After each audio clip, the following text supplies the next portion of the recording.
Thank you all for being here at today's events titled Stewards of the Island, Honoring Native Nations of Long Island. For years now, the Center for Civic Engagement has sponsored events on or around Indigenous Peoples Day. And this one is unique because it focuses on the Indigenous nations of Long Island. To break down the details of that, I'll introduce Sandy Brewster Walker in just a moment, the Executive Director of the Montaukett Nation. Before I do, though, allow me to introduce myself. My name is Phil Dalton. I'm the Director of the Center for Civic Engagement. I'm also a Professor of Rhetoric and Public Advocacy. The mission of the Center for Civic Engagement, which you, by the way, can learn more about, there's cards in the back, so grab one on your way out if you didn't grab one already. The mission is to foster learning through engagement with the community. And we have undergraduate fellows who work with community partners, and we also run programs like these on local, national, and international issues. And in fact, next Tuesday, we're running what's called the Day of Dialogue, which is a day devoted to discussion about issues that are of concern to our students. And the issues we're covering next week, there's another flyer in the back for that, they come from a survey we did with students about their chief concerns at the moment. So anyone off campus, on campus is invited to attend those. But today is dedicated to celebrating Long Island's 5 Native Nations. And before we start, I want to express thanks to several people, and first among them is Vice Dean of the School of Communication, Mario Murillo, who started this event years ago. And he was trying to put the accomplishments and the concerns of Indigenous people from around the globe on Hofstra's map, and he did. And the center continues what he started.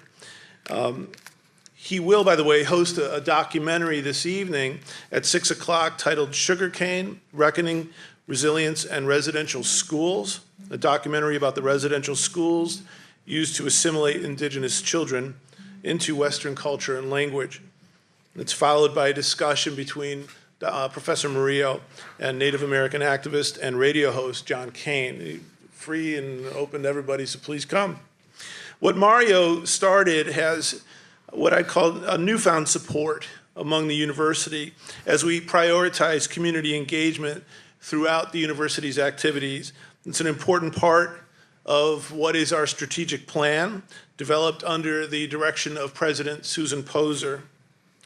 Moreover, Library Dean Lori McAllister deserves recognition for the outreach she has done on behalf of the university with the Indigenous nations of Long Island. Without her efforts, these events today would not have come together. And finally, the people in the back who welcomed you and helped escort you to your seats, I want to thank them, the hardworking people of the Hofstra Cultural Center. They deserve recognition for all the work that they've done making today's events possible. So thank you very much. And now I'd like to hand things over to Sandy Brewster Walker, who will introduce the panel on the First Peoples of Long Island. Sandy.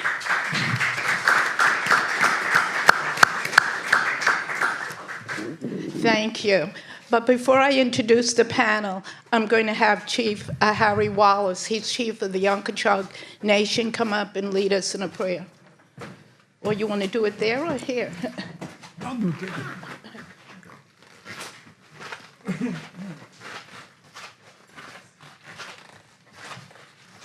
Akwe ni topak, USA nini na tasaris, turupas na cha shayawa Unkechaug skiton, Richapayawa puspatak natak.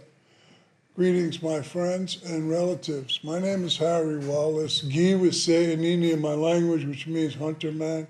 I'm Turtle Clan, and I am second degree Medewan and a representative of Unkechaug Indian Nation. I'm the elected chief for the 28 of the last 30 years. This prayer that I'm going to say is a daily prayer. It's something that we do every day, and it's something that we remind ourselves to do every day, and that is to pray for those things, those blessings that we have received in the past, and pray for those blessings that we will continue to receive. We also pray for this land upon which we are occupied. We pray for the people. We pray for our homes. We pray for our families. And as always, we always pray for our grandmothers and our grandfathers and our ancestors. I do this prayer every day, and we try to make sure that when we think about all these things, we remember all those special things that are important to us in our life. So I would ask that those who could stand, please do so, and that's how we say this prayer. Wichita Wanganak, Kiwase Nini Natasaris, Ayuna Mawanan, Putansh Naton Kusawagan. Masaki Manido, Kue Kue Tumash, Wunanimanat Nini Mesenawang. Masaki Manido, Katapatapayama, Somi Wami Misyak. Katapatapayama, Somi Wikunkish Misyak. Masaki Manido, Katapatapayama, Somi Aki Tontai Nipawya. Masaki Manido, Katapatapayama, Yu Kistakrion Nonquak. Masaki Manido, Ayana Mawana, Somi Wami Nanax. Ayana Mawana, Somi Wami Naton Kusak. Manana me gizi money do. Manana me gizi money do. Manana me gizi money do. Manana me gizi money do. Wami ni tapia. Oh. Thank you. Thank you, Chief Wallace. Thank you. What we're going to do this morning is I'm going to introduce the panel, but as each one speaks, they can tell you a little bit about their nation and about themselves. And we're just going to kind of introduce you to the 5 nations on Long Island. Well, I'll get into that in a minute. And you'll have to excuse me because I'm limping around because Friday I slipped on a piece of paper and sprained my ankle. So forgive me. Mm-hmm. But from stage right, I guess it is, this is Helen Sells is chief, she's chair of the Setalcott Indian Nation. You want to kind of wave at people? She'll tell you more about her and the nation in a few minutes. And then we have Martin Jones. He is one of the sub-chiefs of the Matinecock Indian Nation. And you've already kind of met Chief Harry Wallace. He's with the Unkechaug Nation. And sometime this morning, we're expecting Lance Gumps, who's vice chair of the Shinnecock Nation. But, whoops, I'll be dropping things all day. But on Long Island, there's 5 nations. As I mentioned to you, the Setalcott Indian Nation is in Setalcott, Port Jeff area and around there. The Matinecock Nation, where Martin Jones is the sub-chief, that's kind of going from Glen Cove around there somewhere all the way into Queens. But as you know, or some of you know, up until 1900, Nassau County was Queens. So that nation goes all the way into which is today's Queens. And then you have the Montaukett Indian Nation, which I'm the executive director, and Chief Harry, not you, Harry, but Chief Robert Farrow is the chief of our nation, and he's located in Sag Harbor. And our nation actually stretched from the North Fork to the South Fork and all the way to Hempstead, jumping over the other nations. But Chief Wyandanch signed all the deeds up into Hempstead, or 90% of them, I'll say. And then Lance Gumps, who's not here yet, He is with the Shinnecock, and most people on Long Island know the Shinnecock because they do a big powwow Labor Day weekend. But there are actually 5 nations, and we range from being federal, state, to historic tribes. And I'm going to tell you a little bit about our nation, the Montaukett Indian Nation. That's a picture of Chief Robert Farrow. And the Farrow family goes all the way back, and it descends from Chief Wyandanch. And I just love to show this picture of the house that you see. That was taken from my bedroom window when I was a child. That's my grandfather's. I was raised on territory that was Montaukett territory, Indian territory. That property had been in the family before first contact. And myself, I'm Native on both sides. That's a picture on the bottom. The lovely lady sitting there happens to be my grandmother, my mother's mother. And that's 2 pictures of her.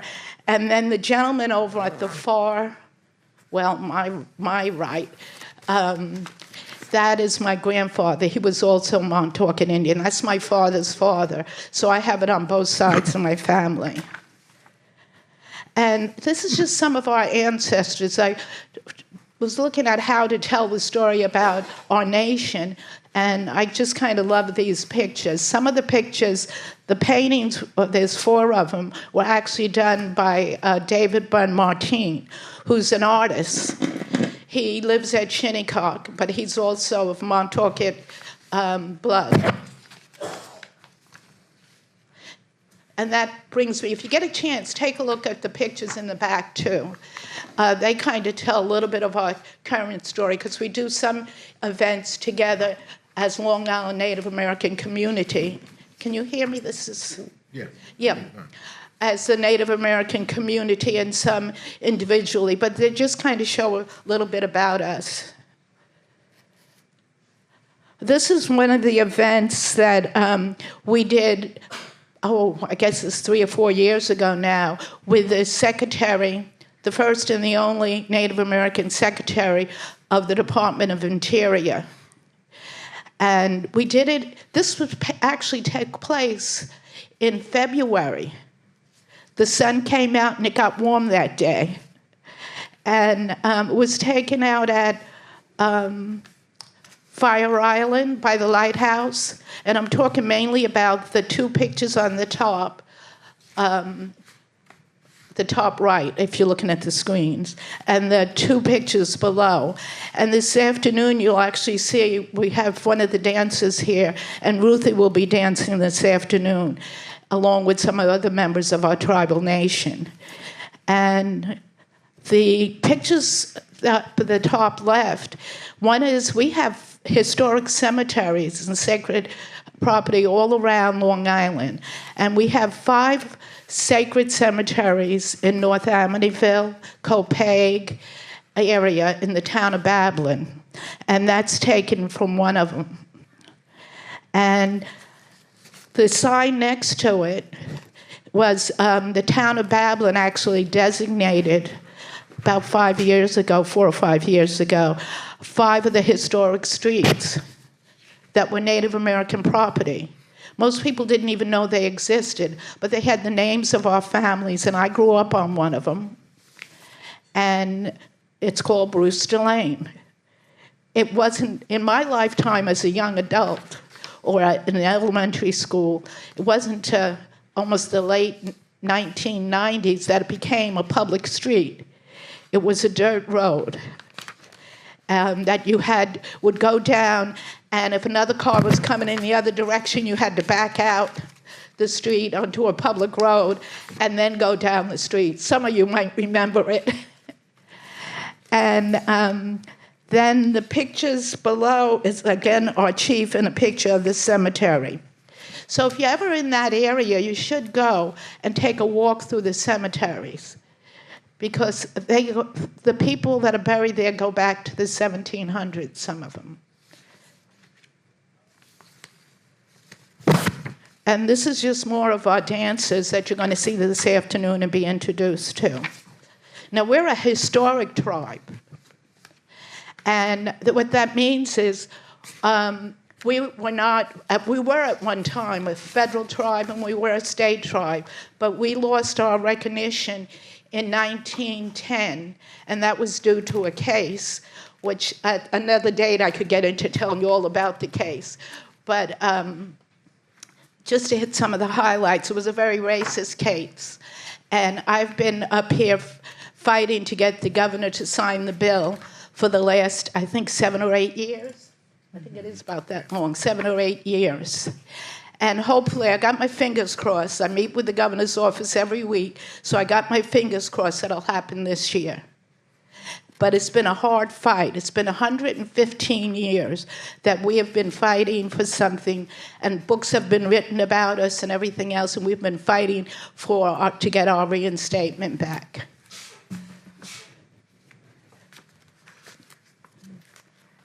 And let's see, this one, the pictures are kind of small here. Oh, there we go. This is an event that we did. It was an intertribal event, and we did, this was also out of Fire Island. This one was just last year. And I'm going to have to get a tissue. Does anyone have a tissue? Oh. I know I had wet tissue. Between my ankle and my allergies, you'll have to excuse me.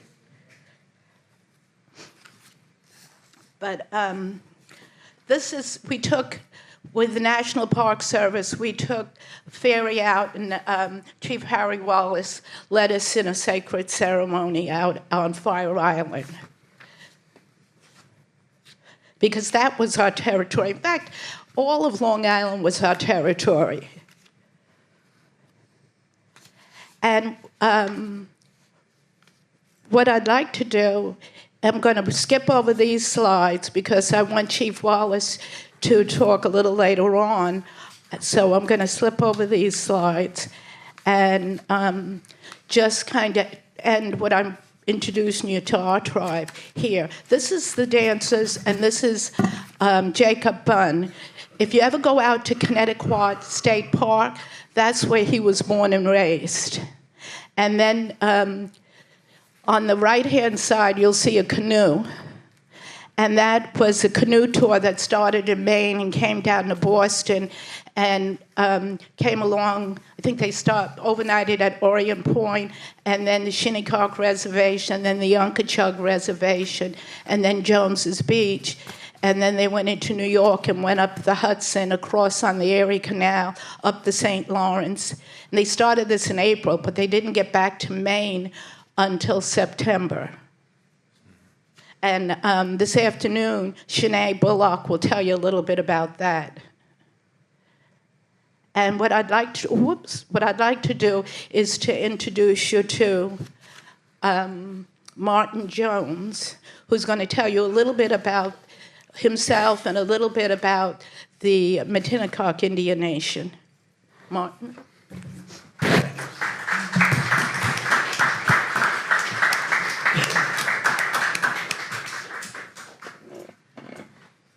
When you get ready to start that, I'll start it for you. You can stand there if you want to. Oh, I can stay? Okay. Good morning, everyone. Yeah, my name's Martin Jones. My tribal name is Lone Black Wolf. Okay?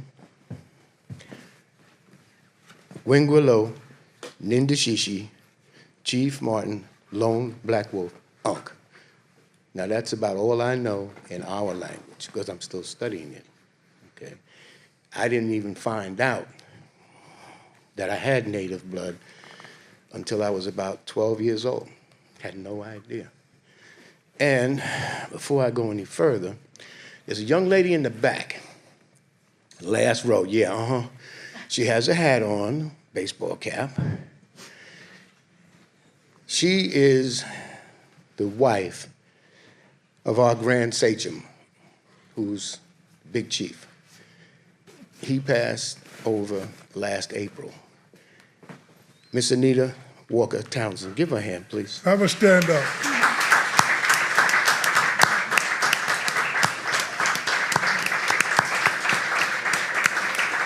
Thank you for coming, Anita. Love you dearly. Thank you.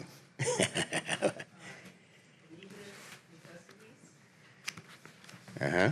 I heard you. Uh-huh.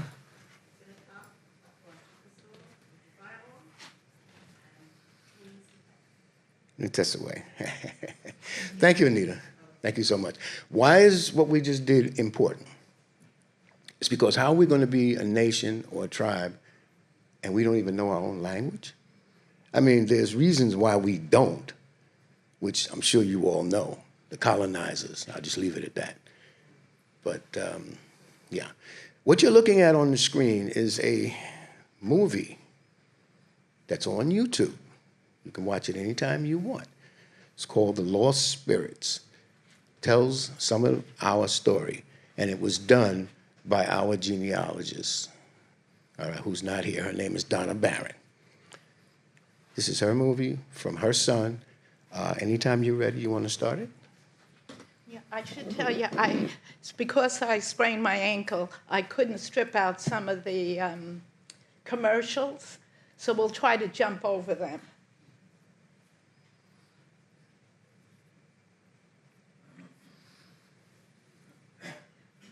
So you just have to wait a few minutes until it says skip. And most of you use YouTube, so you know what I mean.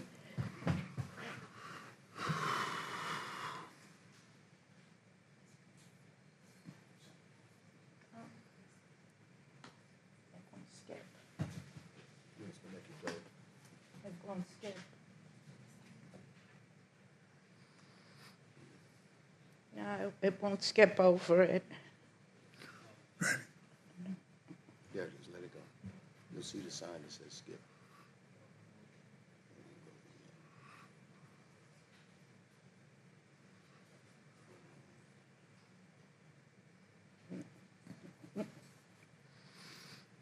This won't go over. No, it kind of, whoops, it works on my, Rainy.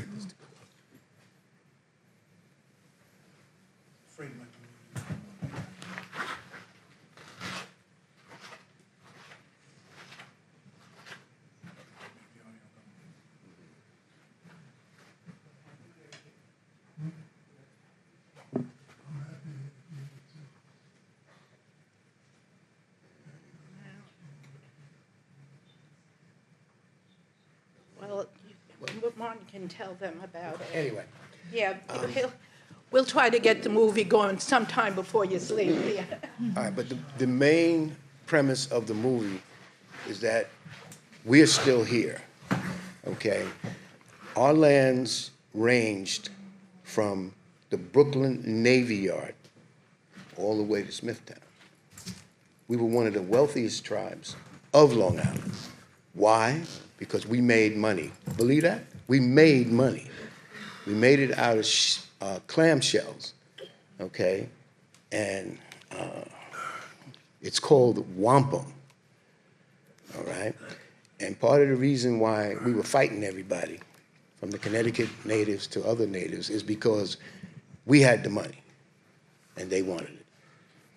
Okay, so needless to say, all things aside, we still carry it and wear it today. I have it in my ear right now.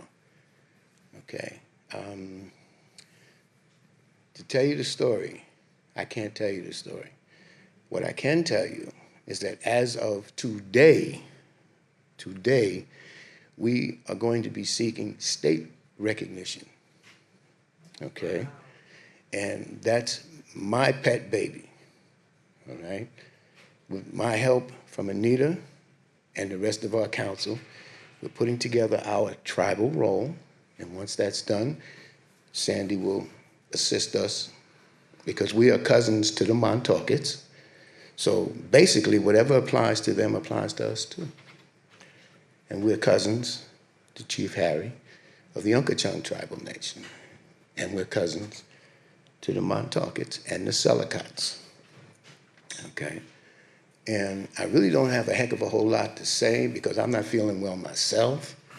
But if we could get that Lost Spirits tape, looks like it's up now. Let me see something here. Hold on. Oh, it took me back to the commercials.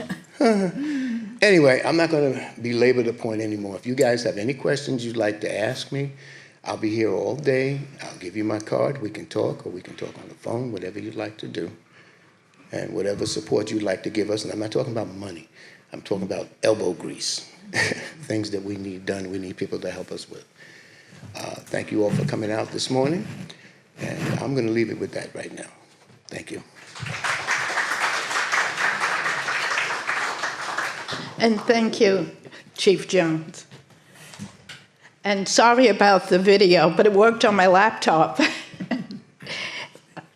And next I'm going to introduce you to another cousin, which is the chairwoman for the Setalcott Indian Nation. She's going to tell you a little bit about herself and then tell you a little bit about the tribal nation.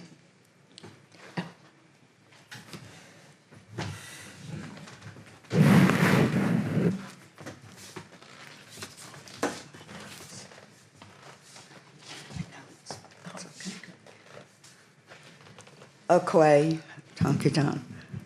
I just said good morning to you all. Good morning. My name is Helen Hart of Morning Star. I was given this name by my grandmother because she said I always smiled no matter what, whether I was unhappy, happy, or otherwise.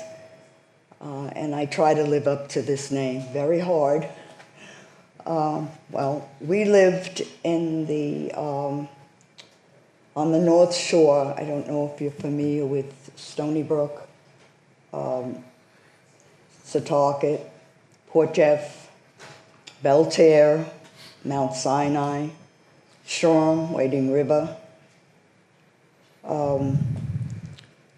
We also, in April 14th, I believe, 1965, I believe the date was, we went into contract or exchange with Brookhaven Town, 30 acres of land. And they named Brookhaven Town first. I think it was, trying to think of it now, but because I want to tell you it's not here. I'm sorry, I'm 84 years old, and I left my notes at the hotel, so I'm sort of trying to do it by memory.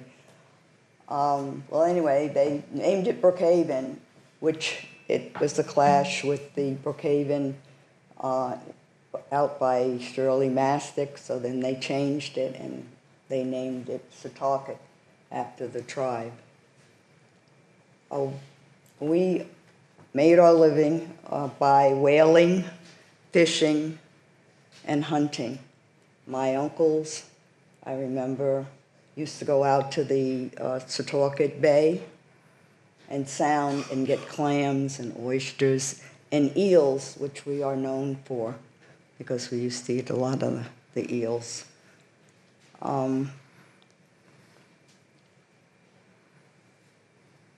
We are also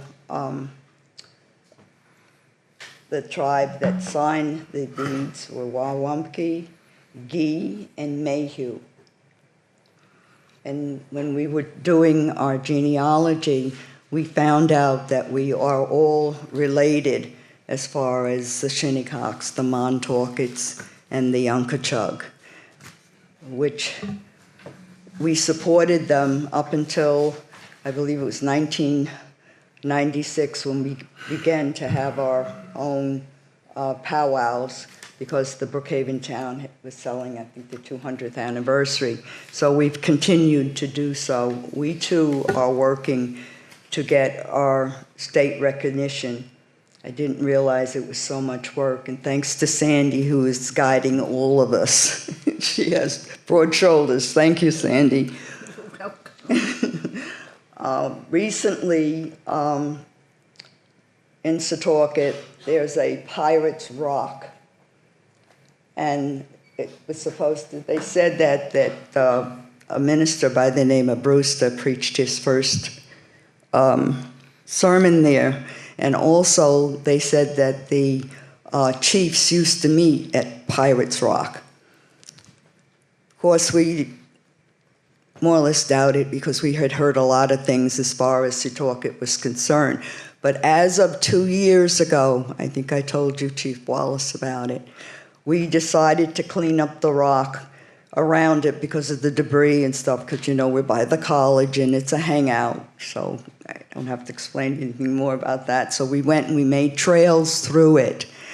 And while raking and trying to clean it up, on a rainy day, we went up and we walked the trails to, you know, to make sure everything was okay. And we found arrowhead chips.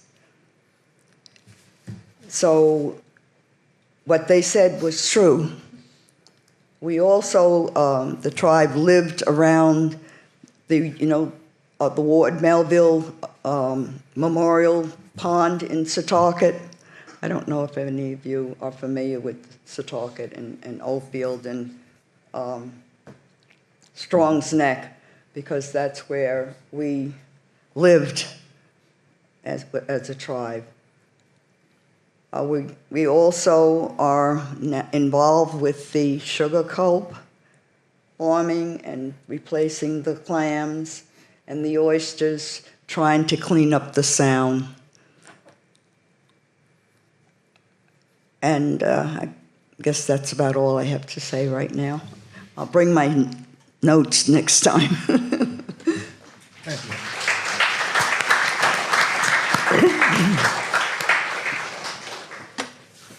Thank you. And we also have another one of the cousins, Chief Harry Wallace, who will tell you a little bit about his nation, and I'm going to try to find where I had put it on here before. There we go. And you'll have to excuse us. As everybody knows, there was a storm, and my ankle, and the allergies, so we apologize for all that. But Chief Harry Wallace, can you tell us a little bit? Sure, I'm gonna sit over here though, Oh, right? okay. The speaker's on, is this on, can you hear me? All right, I'm not gonna get a microphone, podium. Thanks. But before I go, I just want you to understand what you just witnessed here. And you may be tired, you may be bored, you may be even disinterested, but you got two elderly women here who really should not have to worry about what's going on with their nation, because they should be enjoying their retirement. Now, I'm not going to tell you how old they are, but I'm 72 and they're older than me. So you should be honored to be part, because these women are powerful women. They're soft-spoken, but they make their point across, and they're fighting young people like you to make sure that their nation is heard and they're respected and their laws are recognized. So I think you should give them a hand.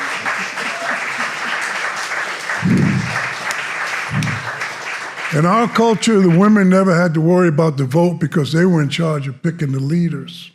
How'd you like that for a government, huh? That would scare the hell out of you, wouldn't it? Okay, so again, I bring that to you because it's important for you to know the struggle that they are engaged in. All right? It's not a man's struggle. It's not a woman's struggle. It's a nation's struggle. And we continue to have that. I also have some people from our territory here that just came in. Of course, they came in late because they have to make an appearance. So I expect one of our council members, Alyssa Treadwell, you could stand up and say hi. She really is a really smart person, and good looking too. And we like to be good looking too. You know, that's important. All right. So I just want to say to you all that what you are seeing here is an effort by the people in the short time they have to give you a synopsis of 10,000 years of history in 5 minutes. Not going to happen. But what you need to know is that we are still here, and you're on our land. Okay, it was taken illegally, it was taken unlawfully. Land acknowledgements don't mean anything unless you are recognizing the wrong that was done. Okay, so before we get into any more details, you need to first appreciate the fact that with all of the 90% of our population being killed by disease and war, that we're still here. And we're still here as an organized nations of people, and we're still here as those who continue to fight to maintain our way of life. And that's our culture, that's our language, that's our tradition, and that is the teachings for our future generations. So you need to acknowledge that this morning before we go forward, anything else that we do. And with us, with the Unkechaug Nation, of course, we have been fighting the state and the federal government and the colonial government since 1640. Okay, so they have a better memory than I do. My memories are starting to fade a little bit. But yeah, it's been a long time, even before that.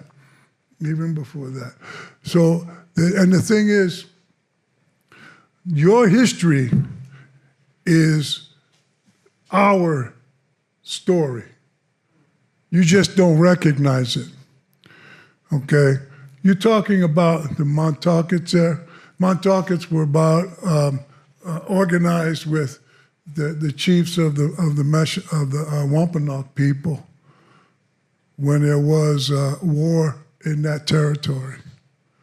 Okay, you're talking about the Setalcott people, you know about the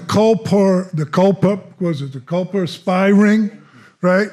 Do you think any of those people knew where the hell they were if it wasn't for the native people in that territory? It's called the land between the rivers.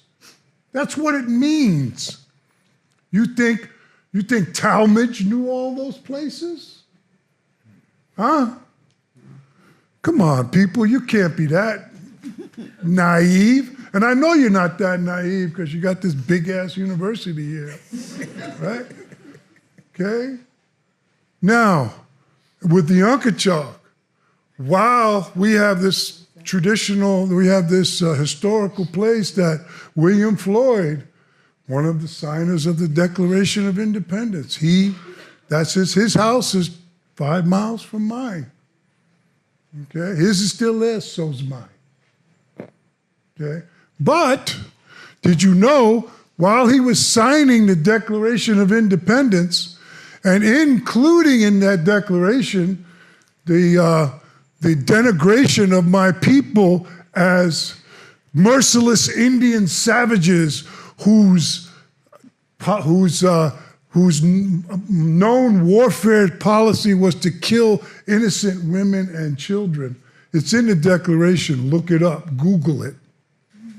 While he was signing that document calling us merciless Indian savages, my people, the Unkechaug, was rescuing Kitty Floyd, his wife, his children, and rescuing them and sending them across the Sound to Connecticut because the British were coming after his house, his family, his whole place, his whole home.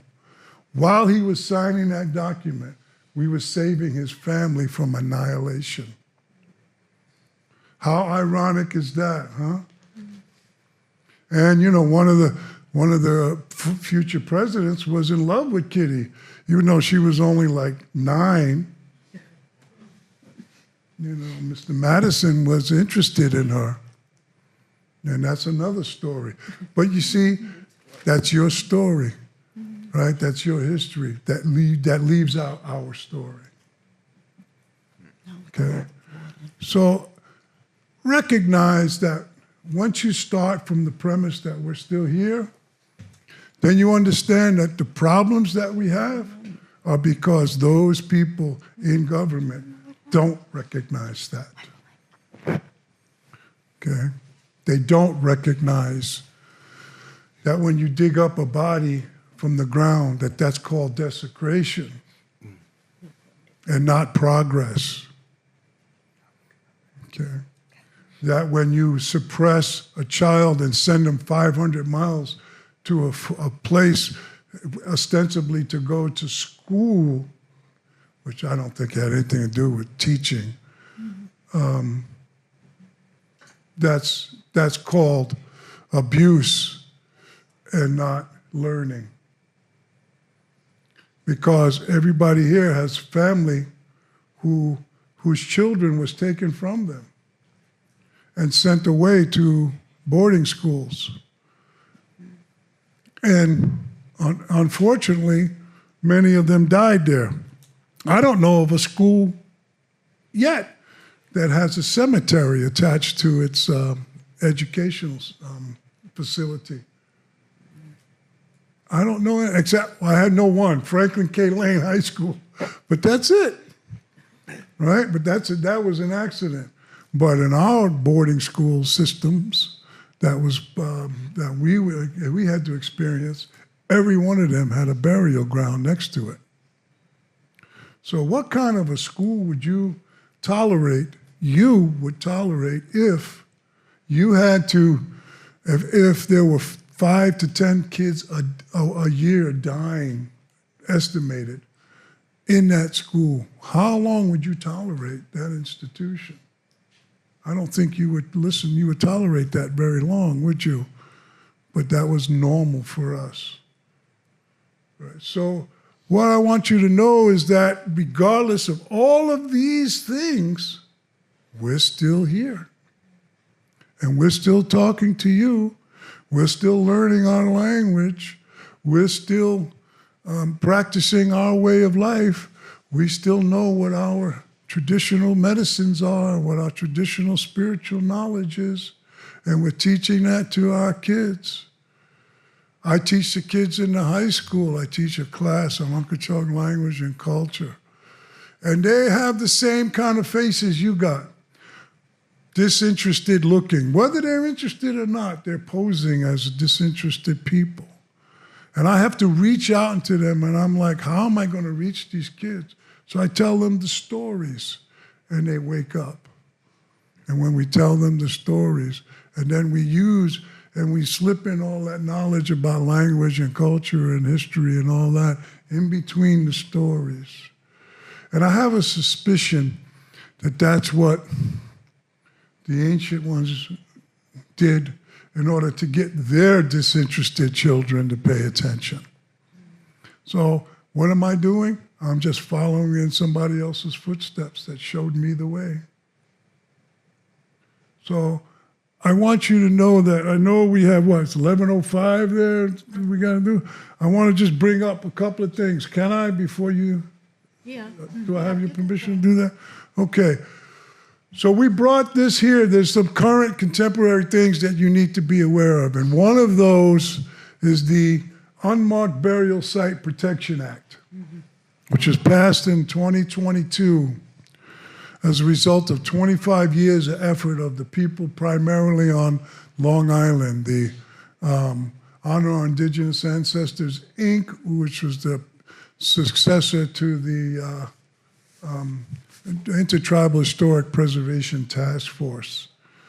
And what we have done is we have petitioned the legislature, and the legislature passed 2 times, and the governor vetoed it 2 times.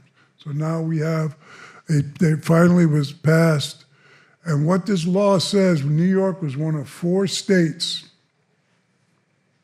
that did not have a burial site protection law. And New Jersey's one of the other ones. That now there's only 3, and New Jersey's one of them. And what this law does, it says if you dig up a body in New York, if you dug up a body and it was historical, which means older than 50 years, you could do anything you want to it before this law was passed. There was nothing preventing you from doing anything you want, so long it wasn't a homicide, and so long it was a historical remain, whether it was Indian or not. You could do whatever you want. That's why when they dug up those graves in Manhattan, there was no law protecting them. So we had to fight. They had to fight to make sure that there was, a repatriation, a reburial.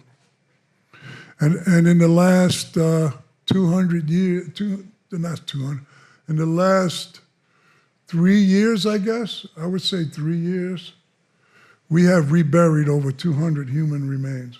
That was taken from historical societies, museums, and other institutions. Yeah. Thank you. The thing about it is that we had to invent a reburial ceremony because we don't dig up our dead. So we had to come up with a way in which to resolve that. So we've done. So I bring this to your attention because everybody needs to know, because you, as an interested person who's still awake, can call it in when you find it. You have the ability to do that. Before that, you didn't. If you don't even have to be the one, to discover it. You can just know about it, and you can call it in. And you could call the medical examiner.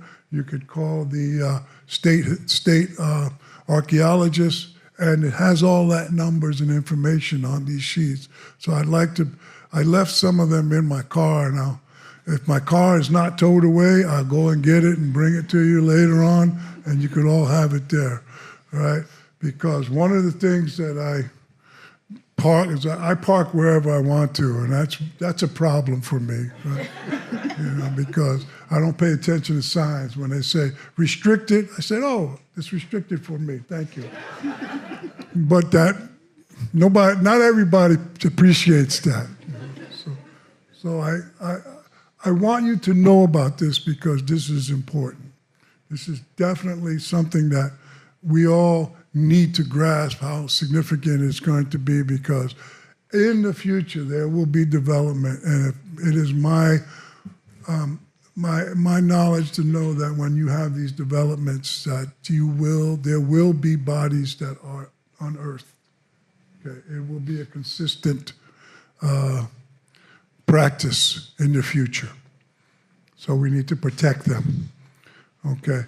The other thing is that the fight for recognition, they were very, Sandy was like, I'm surprised how calm she was, and Helen and Martin, because it is an atrocity of the way in which the people were treated in terms of their governmental structure is concerned. Okay? And, they used to say, well, the Unkechaug really aren't all that recognized. Well, we got recognized real quick when we built gas stations and smoke shops. They recognized us real quick over that. Okay? And if they found gold on there, I guarantee you would have been recognized, right?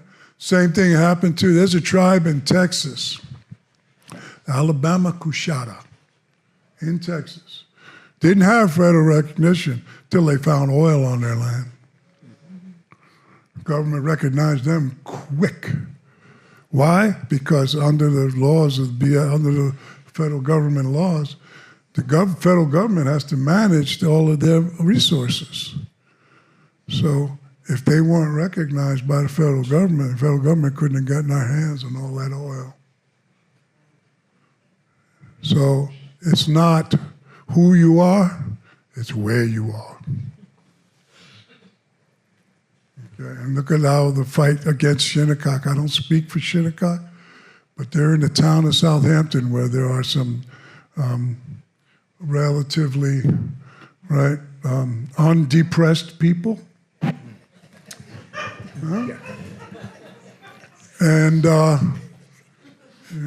undisadvantaged people.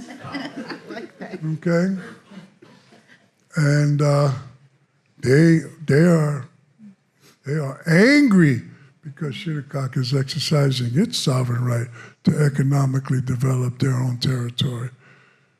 So, and Mr. Lance, we're here to talk to you about that, but since he ain't here, I'm gonna take his time. So I just say to you, there's easy ways to know what are the current issues there. And I'm disappointed but not surprised that the mascot issue has again raised its ugly head. We've been throwing out mascots since I was 17 years old and a college student like you. Yeah, I was 17 once, yeah, and in college. And we threw out the mascot of our team, right?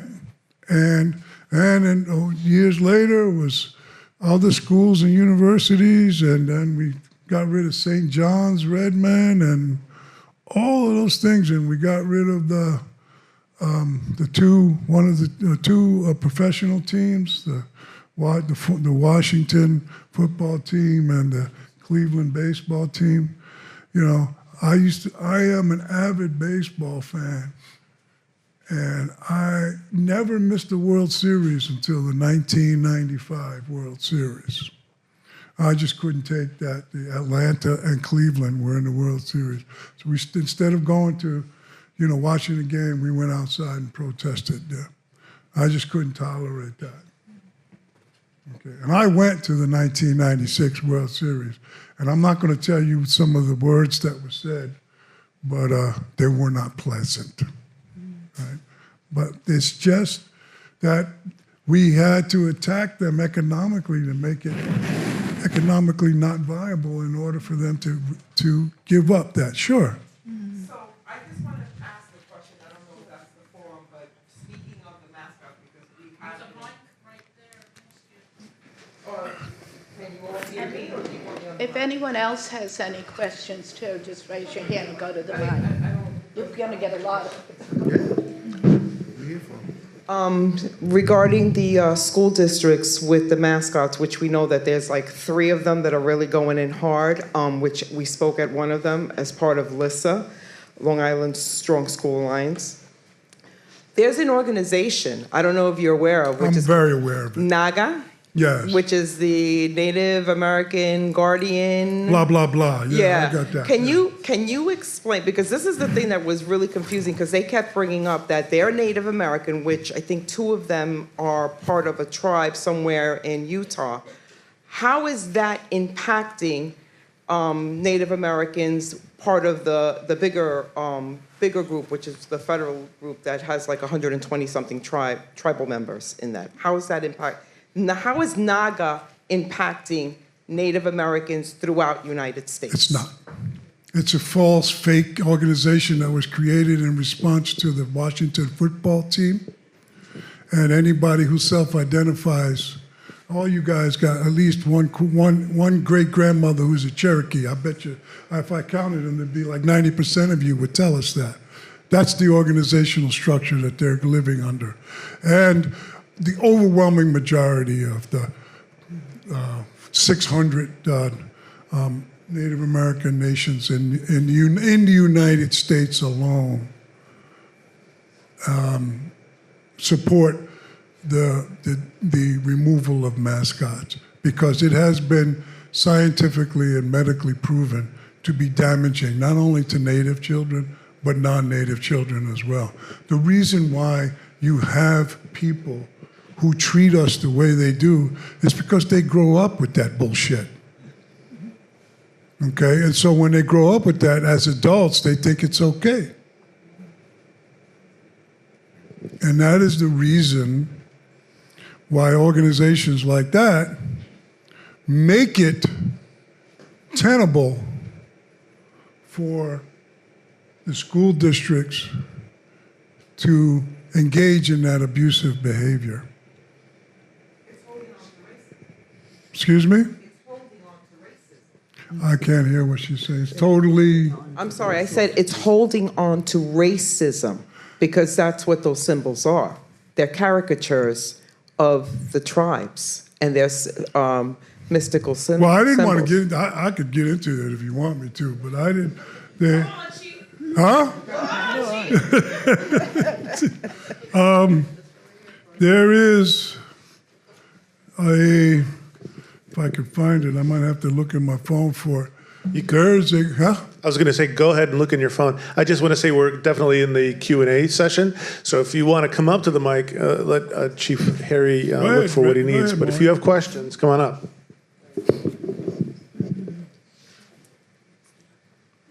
Hi, good morning.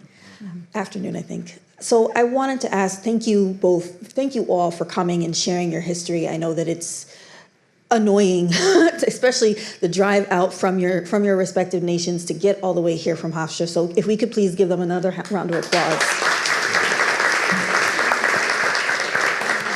Because we don't do well with transportation out here. In addition to this panel, what would it look like to build a real relationship with the nations?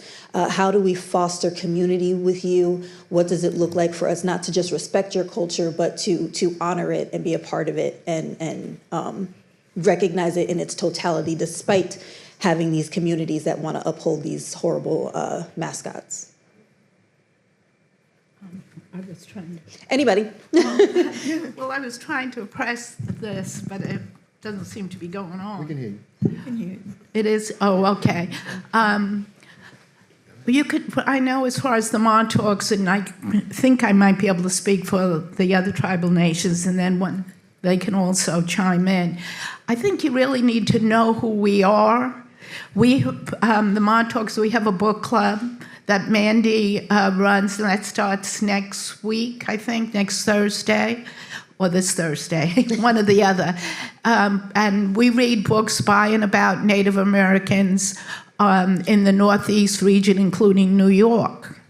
So that's one way of participating, but coming out to our events, like I have something in the back, a display on Gone Whaling. That's an exhibit that's going to be at Matinecock State Park. There's 400 and some odd whalemen of color, and most of them were Native Americans from Long Island that sailed from 1790 to about 1876. But what I'm saying is just learn about us and attend different events and keep learning about us. Oh, I was just going to finish with this young I forgot about young it. lady over here, if you want me to. Did you want- find it? Okay, so I just wanted to come up with a quote. It's a quote that I found during the, I look for stuff all the time. I'm just crazy like that, But it was a quote that I thought was most powerful and most telling. And if you allow me, I'll read it to you. It says, "Our nation was born in genocide when it embraced the doctrine that the original American, the Indian, was an inferior race. From the 16th century forward, blood flowed in battles of racial supremacy. We are perhaps the only nation which tried as a matter of national policy to wipe its indigenous population. Moreover, we elevated that tragic experience into a noble crusade. Indeed, even today, we have not permitted ourselves to reject or to feel remorse for this shameful episode. Our literature, our films, our drama, our folklore, all exalted." This is a direct quote from Dr. Martin Luther King Jr. in his book, Why We Can't Wait, published in 1963. So my point is, if you're going to honor us, and if you're in a town like, let's pick one at random, I don't know, Massapequa? Okay? Why don't you honor those people who were massacred during that 1600s and tell that story? Why do you have to? Because they're not there anymore, they can make up whatever they want. And exalt whatever they want because they don't exist. And make up an image, a caricature that doesn't reflect us. And to answer your question about that organization, under the law, you have to get permission from the existing nations that live within the territory. Okay? And they have not done that. Okay, and the law thus far has been upheld by the courts. Okay, does that mean that it makes it right? No, but it makes it legal at this point. Okay? So the point is that New York, America, New York, and the United States has not felt remorse for that. The behavior and the conduct is done to our people. There's other stuff there too, but the point is the symbols is an exaltation of their folklore that exists in their community. Okay? Not in our community. All right? So that's why I wanted to read that to you so that you understand we're not the only ones that that feel this way. Okay? We're Egan? Ah! Thank you. To the young lady that asked about learning who, what, where, and how we are, 2 suggestions for you. One, there's a website that it's on the internet. It's like Powwow Central, something like that. They let you know where all the powwows are throughout the United States. Powwow.com. Now, thank you. See, I'm not a techie. Anyway. Yeah, but you know what I'm saying. But understand that at a powwow, it's a social. It's like a party. You're not going to sit down and really learn too much of anything other than how to dance and maybe eat some fry bread or something. But if you really want to learn about our cultures, I would suggest that you contact one of us, give us your contact information, and we'll help you to find out who you are, what you are, and where you are, and how you can help us. One other point I want to make. The young lady that I asked to stand up, her husband was one of the only people that stood up to St. John's and made them do away with red men. Mm. His name is Chief Osceola Townsend. Mm. Don't forget that. That's his legacy, yes. I think we're going to have to wrap it up soon. It's 11:05, right? We got 15 minutes. Oh, I got 15 minutes? Yeah, Oh, okay. you got time? Yes, Helen? And then we'll... Our tribe, the Setalcotts, who are on the North Shore, when Brookhaven Town had asked us to take part in their anniversary, we decided to try to keep our powwow going due to the fact of the history. And we do try every time we have the powwow to bring something out about our history and what important part that we played in these United States.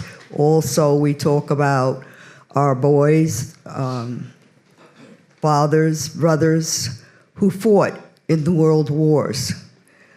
My dad, for instance, was drafted and went into the service and was put in the wrong barracks because of the color of his skin. This was brought to the attention, and then they, took care of it. But we also have to start looking at each and every one of us as brothers and sisters and not the color of our skins. I think this would help also. And give credit for the things that we have done. I think there is one of our signers of the deed on our land who was Mayhew, whose descendants went on to be renowned artists. We have some that have gone on, they're doctors, they're lawyers. And chiefs, yes, they play a very, very, very good part in it. I have learned in, doing my genealogy that there were some of us who were indentured and went on to be teachers because the people that they were indentured with taught them how to read and write. So I know from growing up in Setalcott, we didn't talk about the fact that we were indigenous because of the way that they said that we were lazy drunkards. We're not that way at all. And we all go to colleges. We have, I think on a lot of our reservations, I think we have a lot of lawyers. On our reservations, we have a lot of lawyers. We got lawyers. Yes. Okay, the first thing we do is kill all the lawyers. Yes, but Yeah. Chief Harry Wallace is a lawyer, lawyer. That's why I looked at him. one of our lawyers. Yes. And we have teachers who are in the schools teaching our children languages and about our past. Our district where my children go, I live in Middle Island, and Longwood has just recently incorporated the curriculum about the indigenous people, and the Three Village School District is also supposed to be doing it. Okay. The gentleman over, yeah. Hello, excuse me. My question is, in recognition of Indigenous Peoples Day, in order to celebrate your culture, but also acknowledge the horrors that have occurred in the past, what would you suggest educational institutions as a whole to do, or more specifically Hofstra University to do beyond simply holding events like this, and also for young people to get a better understanding of what's going on, and recognizing that some people have limited means. For example, I don't drive. It's hard for me to go to a powwow, but I'm still very interested in learning about Indigenous culture. Oh, you want me to answer that? Well, can I input first? Or I'm I glad just you wanna asked. say- And then you can answer the rest of Go it. ahead. Well, getting to the Powell, you can take the Long Island Railroad, but Well- Hofstra, and Chief Wallace will tell you more, we're working on an ad hoc committee, and we're looking at curriculums and classes and things that Hofstra can have. They're engaging in our community right now, the Long Island Native American community. So you'll probably see a lot coming out down the road, but you can go ahead. So the answer to that is, if you can't go, bring it here. Yeah. If it's not in your curriculum, how are you going to learn? If you're not understanding what our culture is about in your classroom, how are you going to learn about it? Okay? Because it belongs in your classroom. The same thing. I'm doing that at the primary level at Santa Maria School District. The Shinnecock's doing it at the primary level at the Southampton School District. These kids get a different experience than what they're currently getting at the other school districts. For example, I tell them the real story of Lake Ronkonkoma, not that fake Indian princess drowning white men every year. I tell them the true story of how sacred that place is, how important it was to the Setalcott, to the Montaukett, to the Matinecock, to the Unkechaug, to the Mishoon, how sacred that land is, right? I tell those high school students, and when they go out in the world and they hear that fake story about some zombies that are, that are night crawlers that are out there, they say that's not true because they've learned the real story. Okay? And now you have to bring that into your home if you want that to be a part of your knowledge. Yeah, and it's not just like Martin said.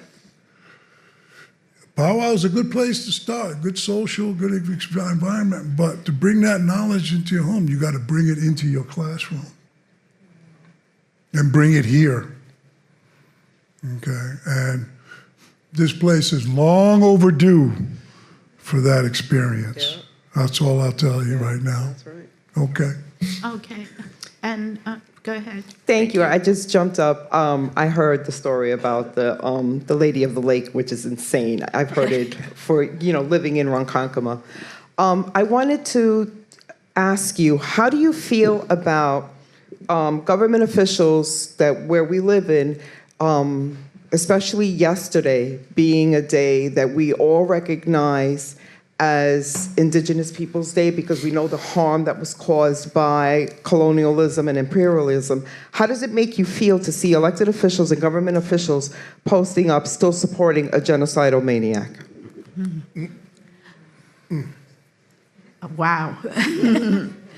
Well, I don't feel good about it, me. I don't know the rest of the people, but there are some outside of Nassau County, and there's a few people in Suffolk County that of government officials that really recognize, and as far as state officials, federal and state officials, I get a lot of support for our reinstatement through the state officials in Suffolk County. So the support of genocidal maniac is a foundation for law in this country because it's based on, as Martin Luther King said, the policy at the United States was founded that it could, under the doctrine of discovery, that any prince or any government who came into this land where there were non-Christians could dominate the territory. Okay, and that is the policy that started the foundation for this country, and it is the policy, the law that exists to this very day. The legal concept of the doctrine of discovery and the control over the native population is the foundation for American law. Okay, and until you change that, it will always be that way. And I venture to say the foundation for Canadian law too.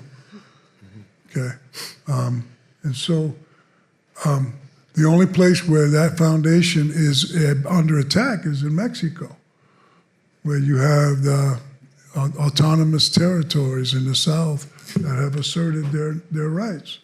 But in the United States, the doctrine of discovery is the foundation for all things that occur in this country. And until that changes, until that conceptually changes, then you will not have, you will have these guys tripping over themselves to acknowledge the celebration of someone who is an atrocity in history and not a hero of history. So that's the point. She was there before me. Okay, well, Rainey, then we'll end on you. Oh, okay. Me? Oh, Okay. no, the young lady will end up, but you can go ahead. Yeah. Bonjour, Zone Wabazikwe, Indigenous cause. What Harry was just, I'm Harry's partner, I'm not a plant. He didn't ask me to ask this question. But the conversation is interesting. And when we have visitors at powwows, like non-native, non-Aboriginal, non-Indigenous visitors at powwows, I've seen in so many places across the States and Canada where people are treated with welcome, great welcome, because we understand how important it is for us to become visible to the dominant society with whom, since the first foreign government was ever established on our land, we have been fighting to preserve our rights. And I just thought, like Harry, all of you, but I think Harry in particular, could list for you some of the current legal challenges that the tribes of Long Island are engaged in at present and since Confederation. It's been ongoing here and every place else where our people have had to take our challenges to the violation of our rights through the court system, all the way up to the Supreme Court. And because we also come from a history, both in Canada and the States. I'm a Canadian Cree woman. We've all often been very, very hard pressed to find the resources or even the legal right to be able to bring our cases through this dominant court system. But yet, I know Harry could probably name 5 that you could go and do some research and take a look at what's really happening, because that reality is well hidden like how we are continually having to defend, defend our rights, not just our rights to be recognized as a tribe, but every rights on every front. If you're in law, if you're in environmental studies, if you're in social work, if you're in education, on every single front, we've got legal challenges that are taking place to defend our rights to be who we are. So maybe even you could name a few of those cases, Harry, that are ongoing right at present. If you don't mind, if we could find out her question and then end on Harry naming them, because that leads into the next session, which is on contemporary issues. So, do you mind? Yeah. I don't mind. Yeah. I was just gonna ask, cause in one of the slides you put like an Indian tribe, but that's like been proven like wrong, cause Columbus came up with like the idea that this was India, even though it clearly wasn't. And now like the people are indigenous people to America, and they're not Indian people. So is there like a reason that you still use that in the slide, or do you guys still use that as a term even though it's inaccurate? As a historian, I use the terms that were used during the time period, and I don't try to change them. Just like I've found a number of Native American writers and stuff, but they're listed because they had color in their skin, and it said that they were tan, or you see a lot of things like that, or colored. They're listed as African Americans. So whatever a person's called during their lifetime, I try to use that term. Mm-hmm. I don't try to be politically correct, I'm sorry. Yeah. But does that answer it? I mean, I'd love to hear from anyone else. Yeah. Hey. Yeah. The term is a misnomer, but if we Yeah. tell you what we call ourselves, you'll never remember it. You know, we call ourselves, if you look at the ancient Dutch maps, you say the people of the Matinecock. The Matinecock is, in Ojibwe they call it Medewin, we call it Matinecock, which means the people of the way of the heart. That's what we describe ourselves. And if you look at John Strong's book on page 19, in the beginning, he says, prior to colonialization, prior to European contact, that native people, indigenous people of this land never organized themselves into tribes. The tribal identity did not exist. That is a colonial construct made for the purpose of doing deals to take land. You can go to the book. I recited in his book, and he says no current, any contemporary historian and archaeologist will tell you that prior to colonialism, the indigenous people did not organize into tribes. Okay, so the whole thing is a construct made up by Europeans for the sole purpose of separation and division and control.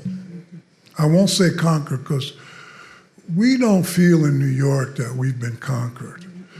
And you can go look at the historical confrontations we've had in New York, and you realize, and you can listen to John Kane, my friend John Kane tonight, and you'll realize we don't feel that way. Yeah, we might not have the military superiority that we once enjoyed back in colonial times, but we don't feel like we've been overcome. Okay, so we have that sense. Go ahead. I'm sorry, I don't want to get into it too much. Yep. Thank you. Thank you. Yeah. Harry, can you name those things that we're going to be going into in the next session? And then What things are those that we're going to go into? he has some his list. Prime If you could just name, Beyond and then mascots one and Oh, they have to go to class. Yes, we have people here who have to run off to Come to the class. next session. Please join me in thanking our panel. Give yourselves a hand. But if you're enjoying the discussion, they'll all be back, right, at 11:20 for We Are Still Here, Contemporary Issues Facing Native Nations of Long Island. So please stick around, and thanks again for coming this morning. And Thank we'll you all. start out with Harry's answers. My name is Phil Dalton. I'm the director of Hofstra's Center for Civic Engagement. The center's mission is to educate through engagement with the community and to educate people here at the university, students, to be knowledgeable and equipped to engage the communities they belong to. Today we're recognizing Indigenous Peoples Day with a series of events under the title of Stewards of the Island, honoring Native nations of Long Island. Well, I had prepped opening thoughts for the first event, but I think I'm going to invite Sandy Brewster Walker to introduce the panel. The first panel talked about the origins of the nations of Indigenous nations here on the island, and this one looks more into the issues faced by them at the present moment. So with no more from me, I'd like to introduce Sandy Brewster Walker.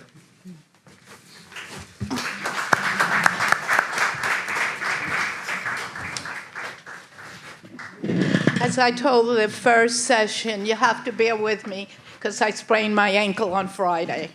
So it also affected my mind. But our panel this afternoon still consists of the same people. Starting from the far end is Chief Harry Wallace.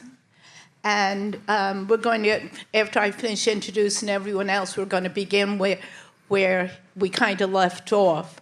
We were getting into contemporary issues. And he's chief of the Unkechaug Indian Nation.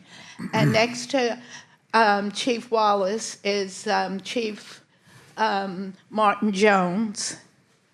And he's sub-chief of the Matinecock Indian Nation. And then we have Chairwoman Helen Sells. She's chair of the Setalcott Indian Nation. And I'm Sandy Brewster Walker, and I'm Executive Director and Government Affairs Officer for the Montaukett Indian Nation. Thank you. And just to bring you, because a lot of the people that are in the room were not in the first session, so I'm just going to take a few minutes to kind of bring you up to date, and then I'm going to turn it over to Chief Wallace, who's going to list at least 5 or more issues that are centered around or that the Native American tribes are dealing with right now on Long Island. And I'm just going to go, whoops. Let me just back this up, sorry.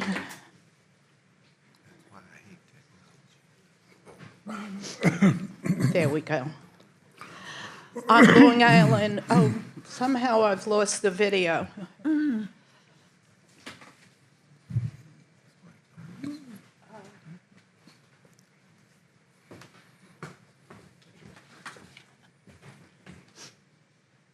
But well, he's fixing that. But there are 5 nations on Long Island, and one is missing here today, and that's the Shinnecock Indian Nation. Lance Gump, who is trying to join us, is driving up or somewhere on Long Island right now from Southampton. But those are the 5 Indian nations. We stretch all over Long Island. I meant to mention earlier that there are only 2 reservations, but the whole island was our island. And we stretched all the way from Orient Point and Montauk all the way up through Queens and Brooklyn, there were no, it was our island. So, reservation too is just a term that came about somewhere in the late 1700s, and it just meant land reserved. But we looked at it as was our island. But I'm going to turn it over to Chief Harry Wallace to start our discussion on contemporary issues, and you were getting ready to list them. Okay. Ako ni tong pa giwase nini na taso is to repass na cha shai wang Unkechaug skitong mede ni na chapaya wang puspatak mita. Greetings, my friends and relatives. My name's Harry Wallace. Giwase inini in my language, which means hunter man, Turtle Clan, and I'm the elected chief of the Unkechaug Nation, which is 60 miles. 50 miles? That way? 50 miles that way? Okay, east, right? I have to get my bearings straight, right? Which way? Turn this around. Okay, so we began with talking about many issues in the morning, and then they had said, can you bring up 5 issues? I said, only 5? Okay. Well, the first thing is, the Montauketts, Matinecock, Setalcott are struggling with issues of recognition. What does that mean, recognition? Recognition is where the governments, the county, the state, the federal government recognize their sovereignty over their land, over their territory, over their aboriginal territory. What does that mean, recognition? Well, what recognition refers to and what it comes to is it refers to that when you have your sovereignty acknowledged, then that comes with a whole bunch of different concepts. You have your sovereignty over your land. You have the sovereignty over your people. You have the sovereignty over your education. You have the sovereignty over your health. And you have the sovereignty over the economic development of your people, of your nation, of your tribe, if you will. Okay. So all of those things, when you come up with recognition, it's not just, oh, we acknowledge you, oh, that's nice, all well and good. No, the agreements that our people did in the colonial and American history said, this land is done in exchange for education of our children, in exchange for the rights to hunt and fish freely without any interference from government, the right to have control over our own territory without the interference of any government. So it comes with a whole list of issues that sovereignty brings to your table when you come to that. So it's not just an acknowledgement of your existence. It's an acknowledgement of your rights. And those who are struggling with rights now understand how difficult that process is. So recognition brings with it all of those things. And the first right of recognition that we are struggling with this in contemporary time is land. Land was taken illegally, land was taken improperly, land was taken universally. So the restoration of recognition is the restoration of the rights to land. As Sandy said, there are 2 territories that are sovereign territories here on Long Island. There should be 8, there should be 10, there should be more. Okay, but when you struggle for recognition, then you struggle for the sovereignty over that land, including some of the most valuable properties, quote-unquote property, on Long Island. Okay. The second issue we're dealing with there is the right to hunt and fish and plant. Every agreement that was entered into with on our territories reserved those rights for ourselves. They were never sold, exchanged, traded away, or given away. The right to hunt, fish, and plant. Why is that important? Because that's how you live. That's how you survive as a people. If you have the right to hunt and fish and plant, there's a terminology that they use. It's called, oh God, I can't remember it. This is happening to me lately, and my mind is fading on me, I think. But it is a concept that you hunt, that you fish for enough to sustain you through the winter. It's called economic, it's called, it'll come to me. But it's a concept, and I should not be losing these concepts, by the way. It is a concept that says, it's not just subsistence fishing. Subsistence fishing is what people assume we are fighting for, what people, state governments. Oh, you have the right to hunt and fish anywhere in the state, but you're limited to 1 deer, 3 fish. No, that's not the right we're talking about. It's not subsistence. It's economic sovereignty, if you will, okay? Which means, in order to develop a culture, what's the first thing you need in that culture? Food to sustain you where you don't have to hunt for it every day. That's shelter to sustain you where you don't have to build it every day.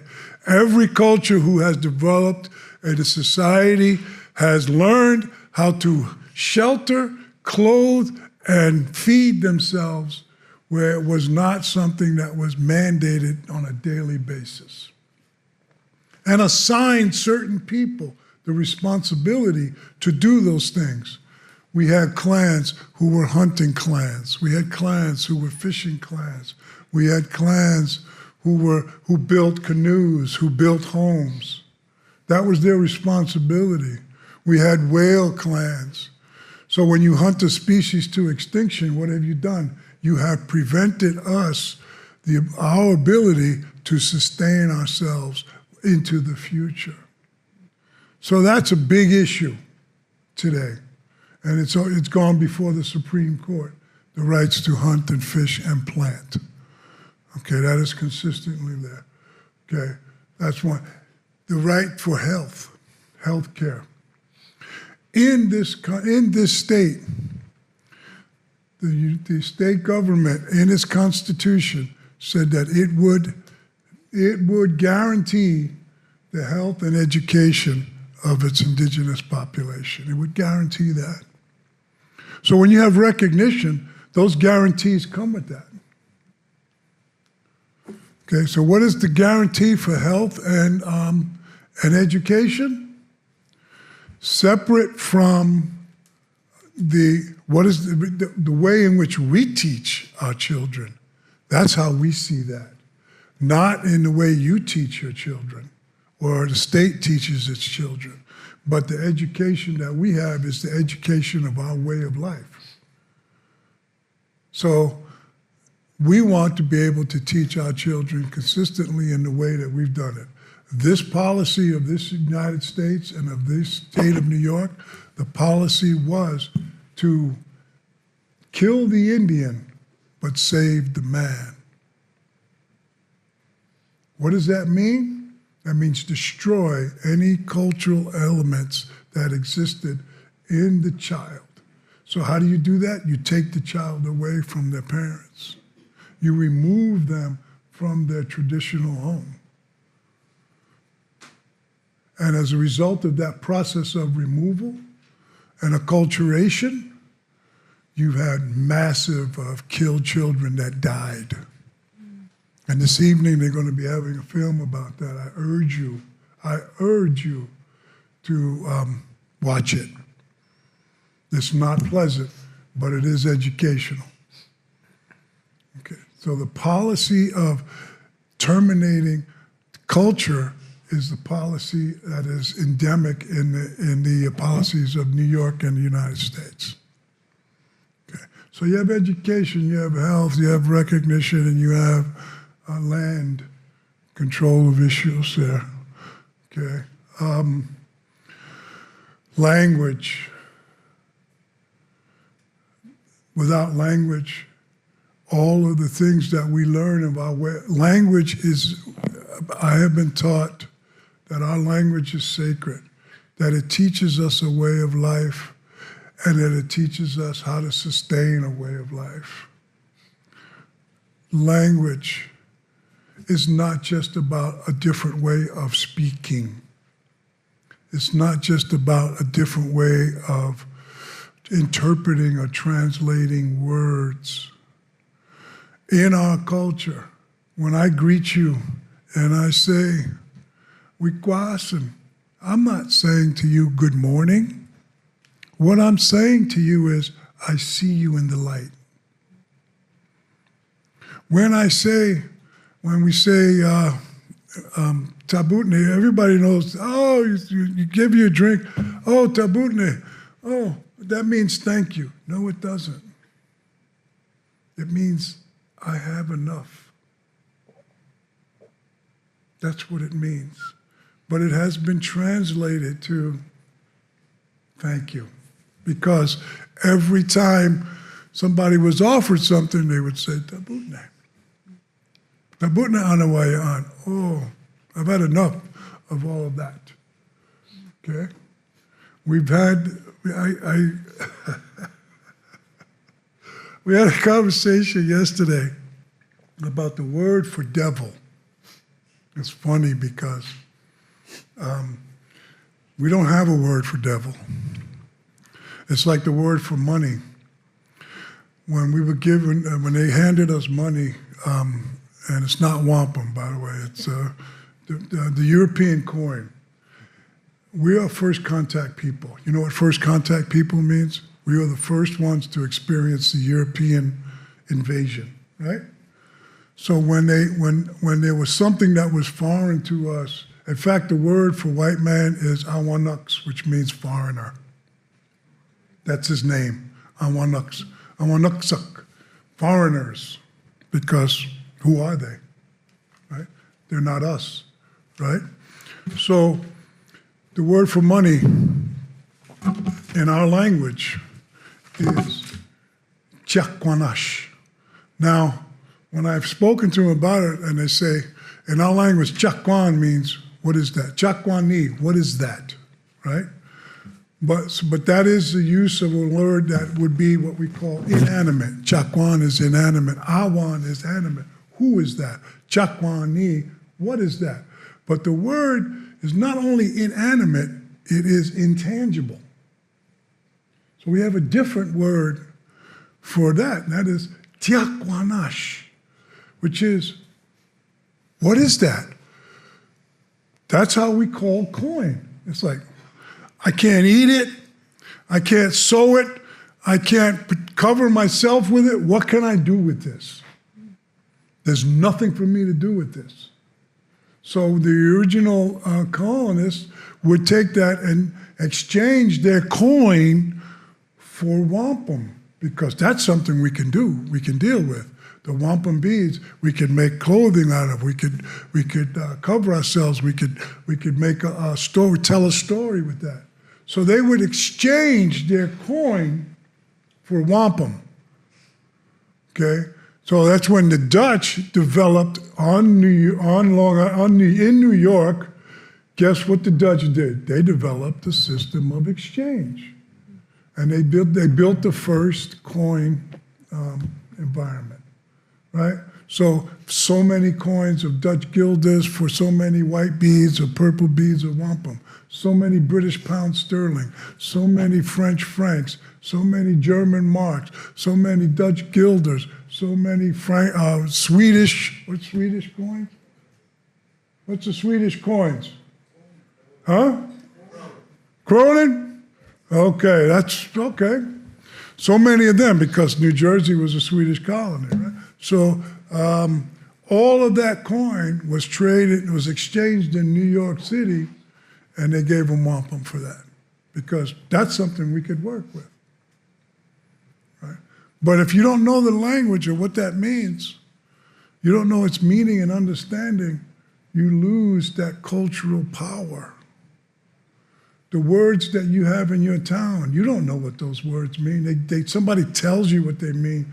You don't know what Massapequa means. You don't know what, Patchogue means. You don't know what, Setalcott means. You don't know what Montaukett means. You don't know what Setalcott means. You don't know any of those words and meaning, because if you do, you recognize our power when you learn that meaning, when you learn those words. That's why language is important. That's why language is fundamental to maintaining a way of life. So yes, teaching our language in the school is paramount. It's one of the things that we primarily are involved in doing. And although I am, over 21, I'm still out there teaching, trying to teach the language.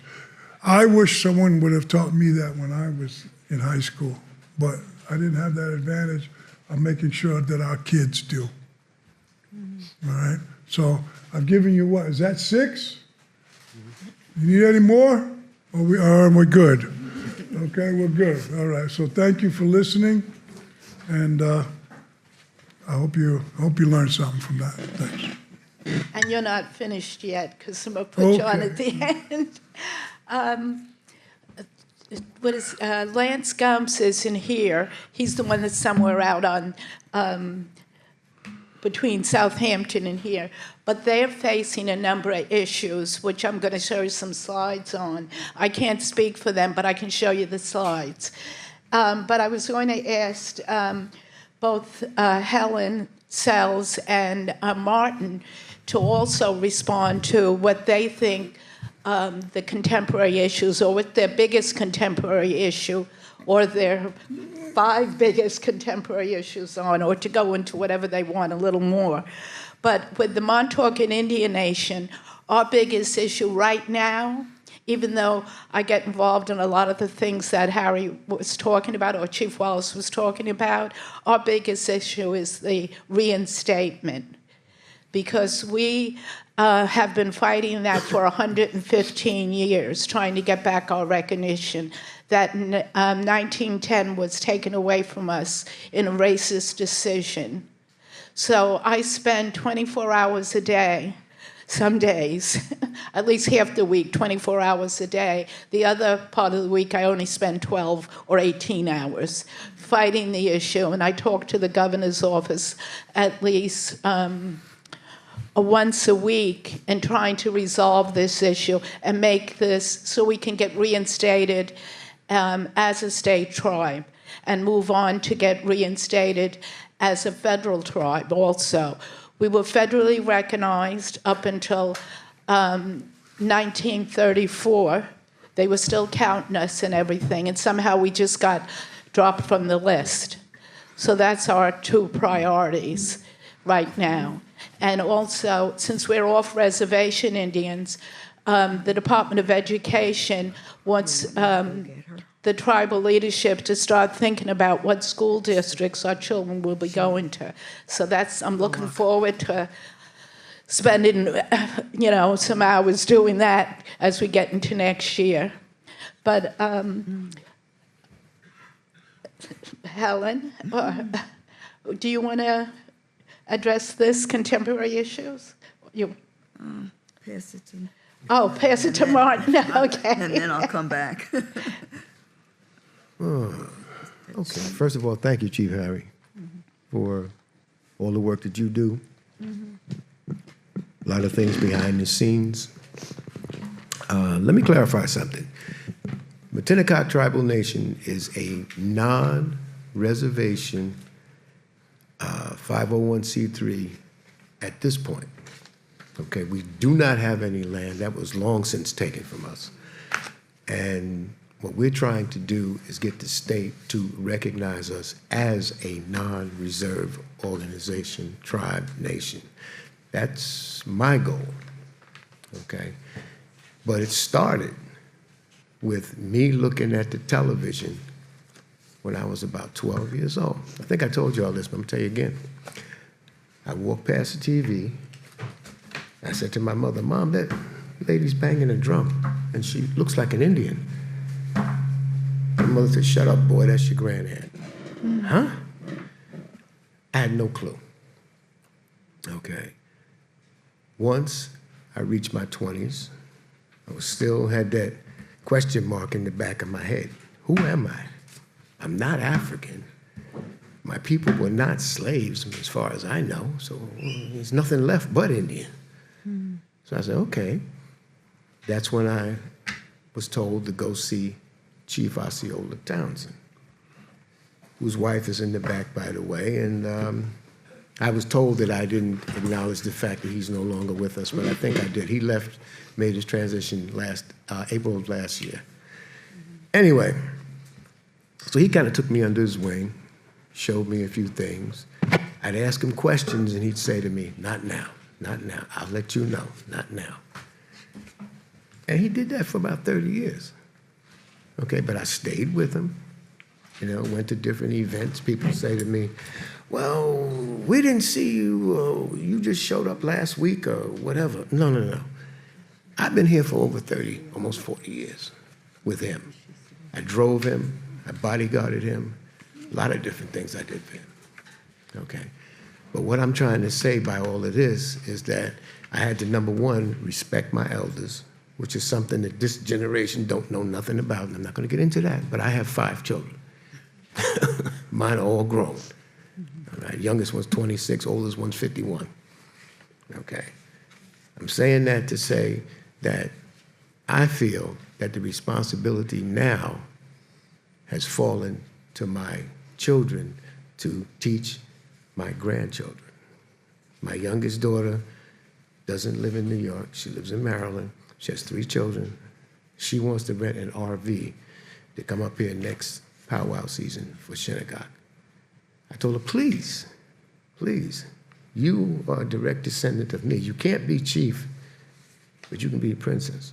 But you have to learn. I can't just throw a title at you and whoopee. I mean, a chief is only as good as his Indian. If you ain't got no Indians, what's the point? I'm trying to bring the younger generation in that got lost. I mean, my family was so disorientated that they didn't even know that they were Native until they saw or read some things about the Repellier line, which is what I am, okay? I'm a direct descendant of the last 2 princesses of our tribe, which was Princess Brown Thrush and Santama, who I saw on the TV. That's who I saw, and I didn't know they were my grandaunts. I had no idea. So what I'm suggesting now is that whatever race, nationality that you think you are, you are, if you're sure about it, then make sure that your children are educated. I won't say indoctrinated because I don't like that term. That they're educated about who and what they are, because if you don't know where you came from, you sure as hell don't know where you're going. And I'm saying that to y'all that I believe that the crack generation, we lost them. We straight up lost them. Okay, so now it's time to bring the grands in and teach them and show them the way. And how do they do that? By becoming part of the nation of, I don't like the word tribe. I say nation because that's what we are. And as far as the TPs, the wiki-ups, and all this other stuff is concerned, no. We had longhouses that we all lived in as families. I wish we could bring that back. I really do. But as far as issues that are facing my particular nation, the main thing is to get our tribal role straight. Not with, well, my grandmom was on my father's side and, she looked Indian. What the hell is a looked Indian? I don't know what that is, okay? They are either on the tribal roll or they're not. I mean, it's really that simple. And then with Helen, with Sandy, my brain slips too. I was 70 years old about 3 weeks ago, so my brain goes too. But anyway, what I'm trying to say is, with her help, I was able to put together some semblance of a role, okay? And trying to indoctrinate, I hate indoctrinate, trying to educate and inform the people that are truly Matinecock on the roles and can prove it, to stay in touch, make whatever events you can make that we're doing, and ask questions. Call me up. I don't care. I'm retired now. I ain't got nothing to do. Well, my wife says otherwise, but anyway. That's the biggest issue that I can confront right now, is teaching our children who, what, and where they come from, and to hold your head up. Like that person you see in the mirror. Because God, Allah, whoever, don't make no junk. Okay? Everybody's important. And that's the one thing about us. We show respect to one another. We have a handshake. I'm going to close with this. We have a handshake that we do. And people look and, what's that? I grab you by your forearm. Not your hand, not your finger, your forearm. And what that means is we fight no more. We fight no more. Thank you. Before I go to Helen, I'm going to invite someone up on the stage. She's going to be on later this afternoon, but since we don't have Lance here, I want to ask her a couple of questions. Yeah. And it happens to be Shanae. Shanae Bullock, do you mind coming up? And she can tell you about some of the issues. You have to go to the door. No, it's the door over there. Then you come up the ramp and come in the door on the end. While she's doing that, Martin hit on something that I wanted to mention. I have been studying Native Americans on Long Island and my family and everything since I was about 3 years old, because my grandfather sat me down and started telling us the history and passed on the history of Long Island to us. But he did it kind of by bribing us, my sister and I. Every Sunday we'd go to church and we'd walk back from Sunday school, and I have a picture of the house, his house. I showed it earlier today. Let's see if I can find it. There it is. So we had to pass his house in front of the porch. This was taken from my bedroom window. And he'd call us over, and he would tell us our same boring stories over and over again. But my sister and I would sit there and we would listen, because he bribed us. He would give us movie money. He would give us ice cream. He'd make like he was asleep. I found out later he really wasn't asleep when he got tired of talking to us. But he repeated the family history over and over and over again. So fast forward to high school, one of my history teachers was amazed that I knew so much about Long Island history. But it was all because my grandfather saw the importance of passing on the history of our people to us. So I just wanted to share that with you. Oh, you made it, Shanae. Since Lance Gumbs, he's vice chair, didn't make it, I thought Shanae could actually address some of the issues that are facing the Shinnecock today, the contemporary issues. And I'm going to try to find that slide again that I have on the Shinnecocks. Right, was that it? Back one? Yeah, and I actually have some of the issues on here. Yeah, do you mind? Well, let me tell you, can I introduce you a little better than that? Yeah. Shanae, no, why don't you introduce yourself? Okay. Nadasui Sakampanayu Mishoon Netui Uskwa. My given name is I lead Canoe. I'm Butterfly Woman. And I just want to say thank you for inviting me. Sorry for my tardiness. I will also say before you ask any questions that I am not an official, appointed, voted, sanctioned leader of my tribal nation. I'm just a community person, a traditional woman. I don't really get too deep involved into the politics, so some of these questions am not in a position to really answer, so I just want to state that. Yeah, we just want Okay. to get on them. Let's see. That is actually when they were opening up the gas station. Do you have any comments on that one? No. Nope, No. no comment. And that's one of their issues right now, building the gas station. And this is just some of the construction going into it. I'm not going to comment either on them, but I thought, since I had the pictures, any comments there? No comment. If you're going out east, you'll run into these two signs, and that's one of the issues right now. And these are just some more pictures of Lance and different people. And I'll kind of leave it back at that one. Do you want to, just in general, address some of the contemporary Absolutely. issues? I'll Thank say, you. I'll just start out kind of by saying that, and I'll be speaking a little bit about some positive things in the current time, some positive, beautiful things in the past, and hopefully, with a collective mind, some positive things in the future.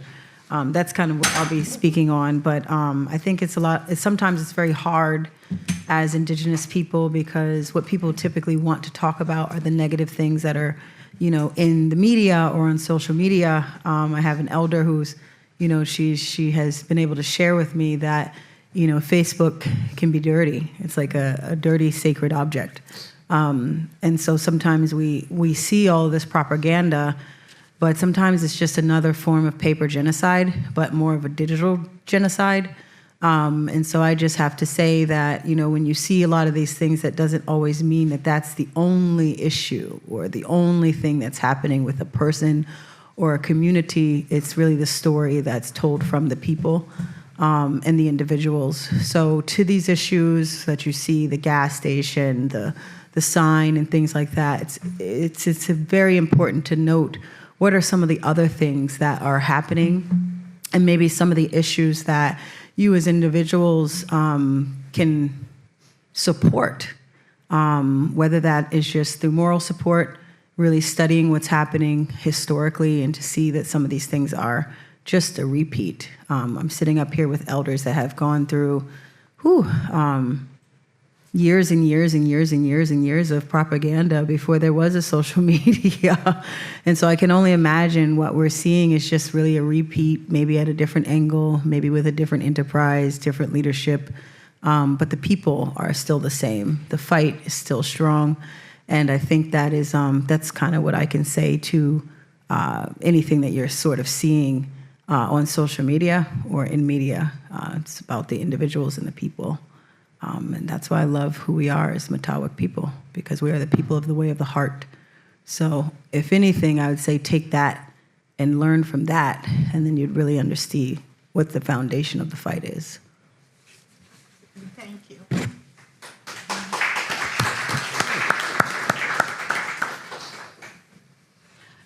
And just for full disclosure, she calls me Aunt Sandy. Helen, do you want to address that? Contemporary issues? No? Do you have anything you want to say to the group, introduce? Because this group, most of the people didn't meet you earlier today. So why don't you introduce yourself? Okay, my name is Helen Hart of Morning Star. I'm the chairperson of the Setalcott Nation. He was saying, we are I always mess that up, the 50, was it 30 or 501c? 5013c. I told you I was going to mess it up because I don't get to talk about it too much. And we are also non-reservation. And talking about getting the recognition and whatever, it's quite a process. And one thing that I feel I want to do is I want to thank those who are helping and trying to get into the history and to carry it on so that we can be successful in getting our State recognition. We, like I was saying before, we are in the process of doing a lot of things. With Chief Wallace was saying about land. We were just recently giving, I'm new at this, so bear with me. Trust land, is that what they call it? The trust land? Trust land, sovereign land. Sovereign. What I call it. He calls it, all right.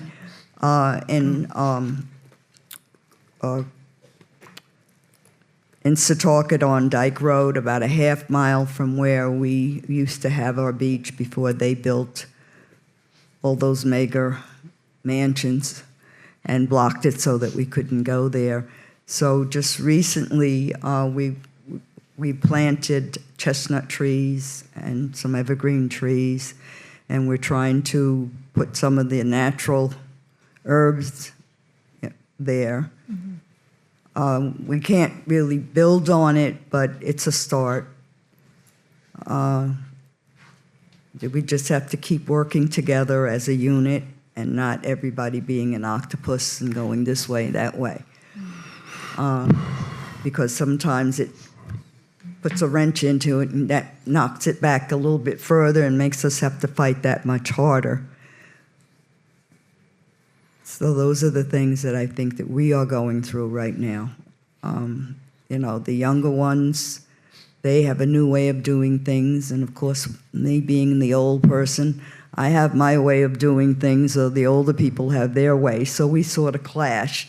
But if we could just get a medium together and get support from people to work with us and see what we're trying to achieve. We're not trying to steal or take anything away from anyone, but we just need to support to gain back some of what we lost. I think that's the biggest. So, yeah. I'm getting ready to turn it back over to you. Oh, you were?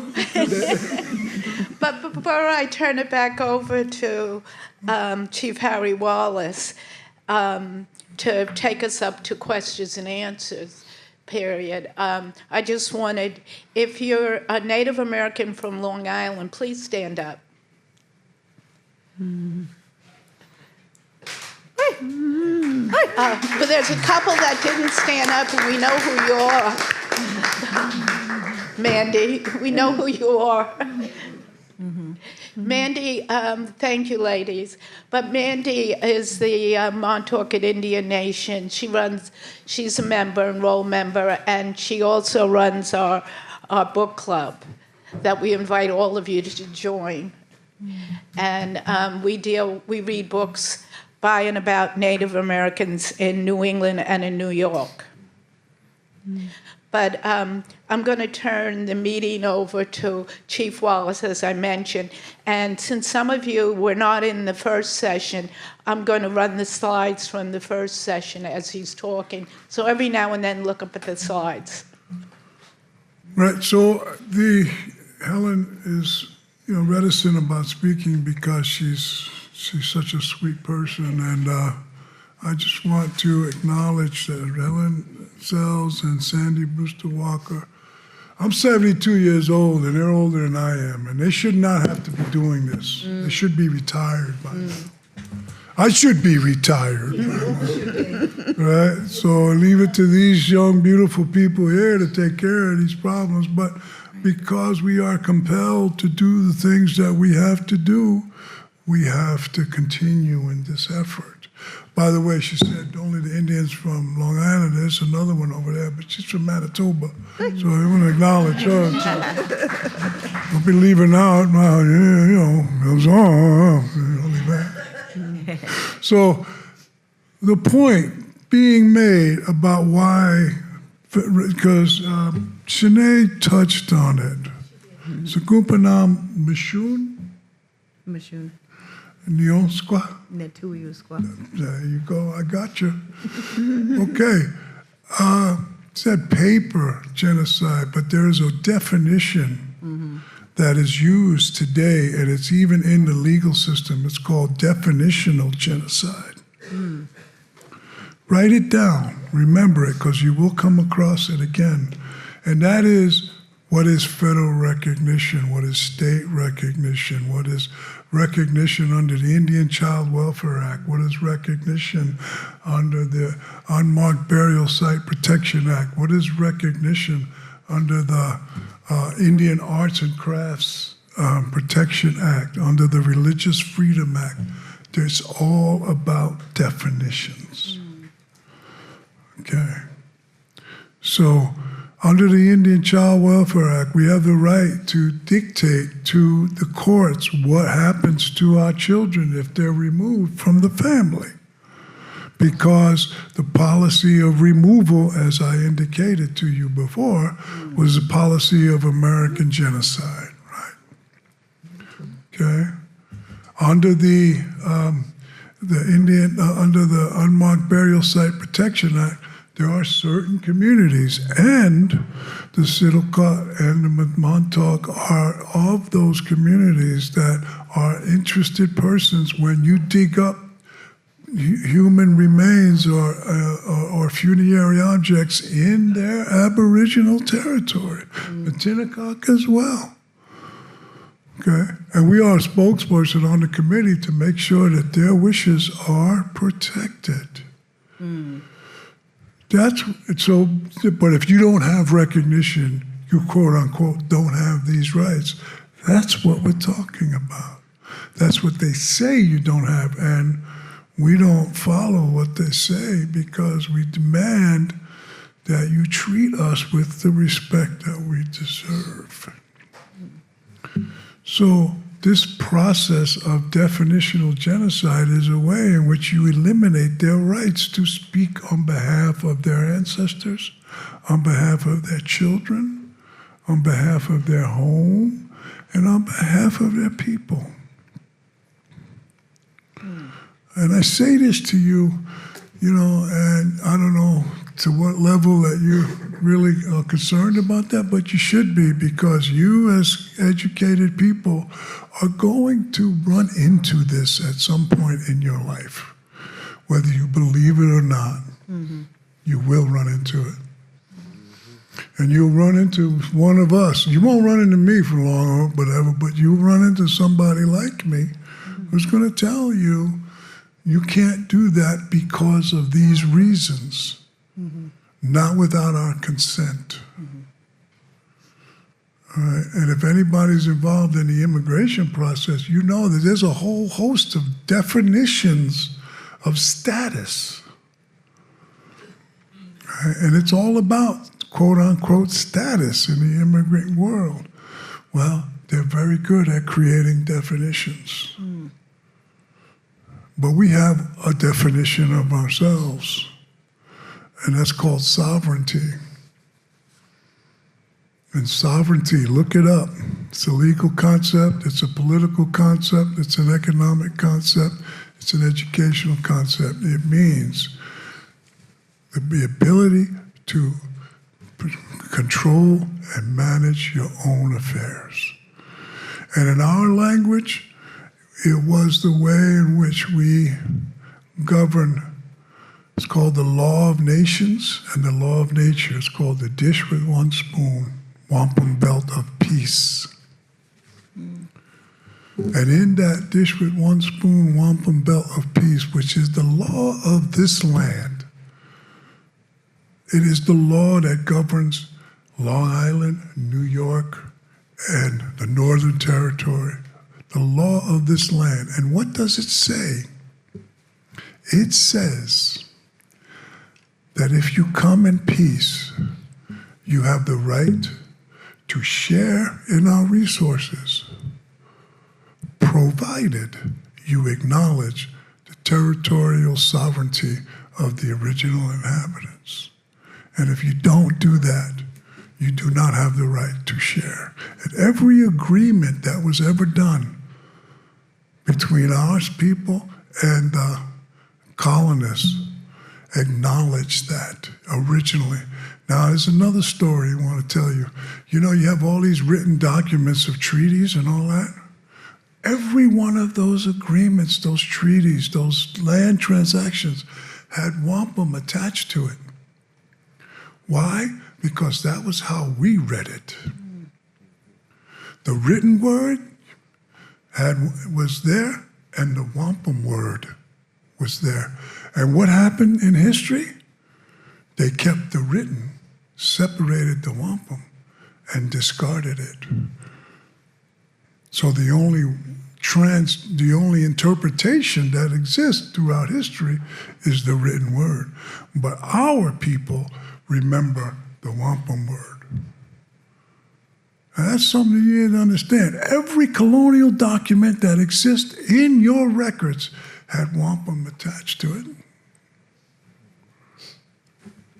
So if you're going to tell that story, remember definitional genocide. That is a way to control. And is it good? Okay. I'm going to leave it alone. Okay, now we have a question. Go ahead.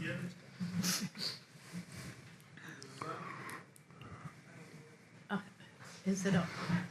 Well, I have a loud voice. This is the question and answer period. We have about 30 minutes for our guests to take any questions that you have. And please come up to one of the mics and hope they work when you arrive. It's working? It could be that one. Yep, there's two mics. It's now working. Okay. I do have a quick question to get us started, if you don't mind. Can you talk about the meaning of pursuing state recognition for what you're describing as a 501c3 community or nation? Why? I guess I'm curious if you could explain why do it. Because I get the sense maybe the people in that community, the nation, are dispersed, but you're asking for state recognition for this dispersed community. Why is that important? I'm not doubting that it is. I'm interested in how you explain that. If I could answer part of it. It's extremely important. Right now, we have about 1,500 to 2,000 members that I've identified on Long Island. And state recognition, reinstatement I use instead of recognition because we were recognized before, will actually end a racist case that our ancestors fought so hard to try to end and kept running into roadblocks to try to end. So we want to end that chapter in our life after 115 years. We get nothing really. We won't get a lot of our land back, same as the Setalcotts and Matinecocks when they do it. We only get, the Child Welfare Act and education and some health, which all of us live off reservation. In fact, our reservation was really different parts of Long Island, because reservation, maybe Harry, you can get into it, because it's a fairly new term. It kind of started in the late 1700s, and it was in the early 1800s when they started trying to round up the Native Americans and put them on a reservation to hold them, know where they were. But to us, it's really closing a chapter in our lives. A big chapter, because I get asked all the time, and was asked even by the governor, why didn't we go for federal recognition first? But we want to do this, and then we move into federal recognition, because they just dropped us, like they did a lot of the California tribes. We just fell off their rolls and became, like somebody took an eraser and just erased us from history. So we want our place back in history. Oh, Yeah. okay, I feel like, I don't know if that was like a setup question, because I feel like somebody wasn't listening to what I was saying the whole last 40 minutes, because the whole concept of recognition is a definitional genocide that takes away the rights that you are inherent with. Right. The inherent right to exist is part of what this governmental structure of recognition. The whole idea of a reservation was not to put them on a reservation. The original concept was, we allow you to live here, but we reserve for ourselves these rights. We reserve for ourselves this territory. We reserve for ourselves this way. Okay? That's where the concept comes from. It has turned on its head to we're going to put you on a reservation area, territory. Okay? And America became the model for all essential concentration camp environments.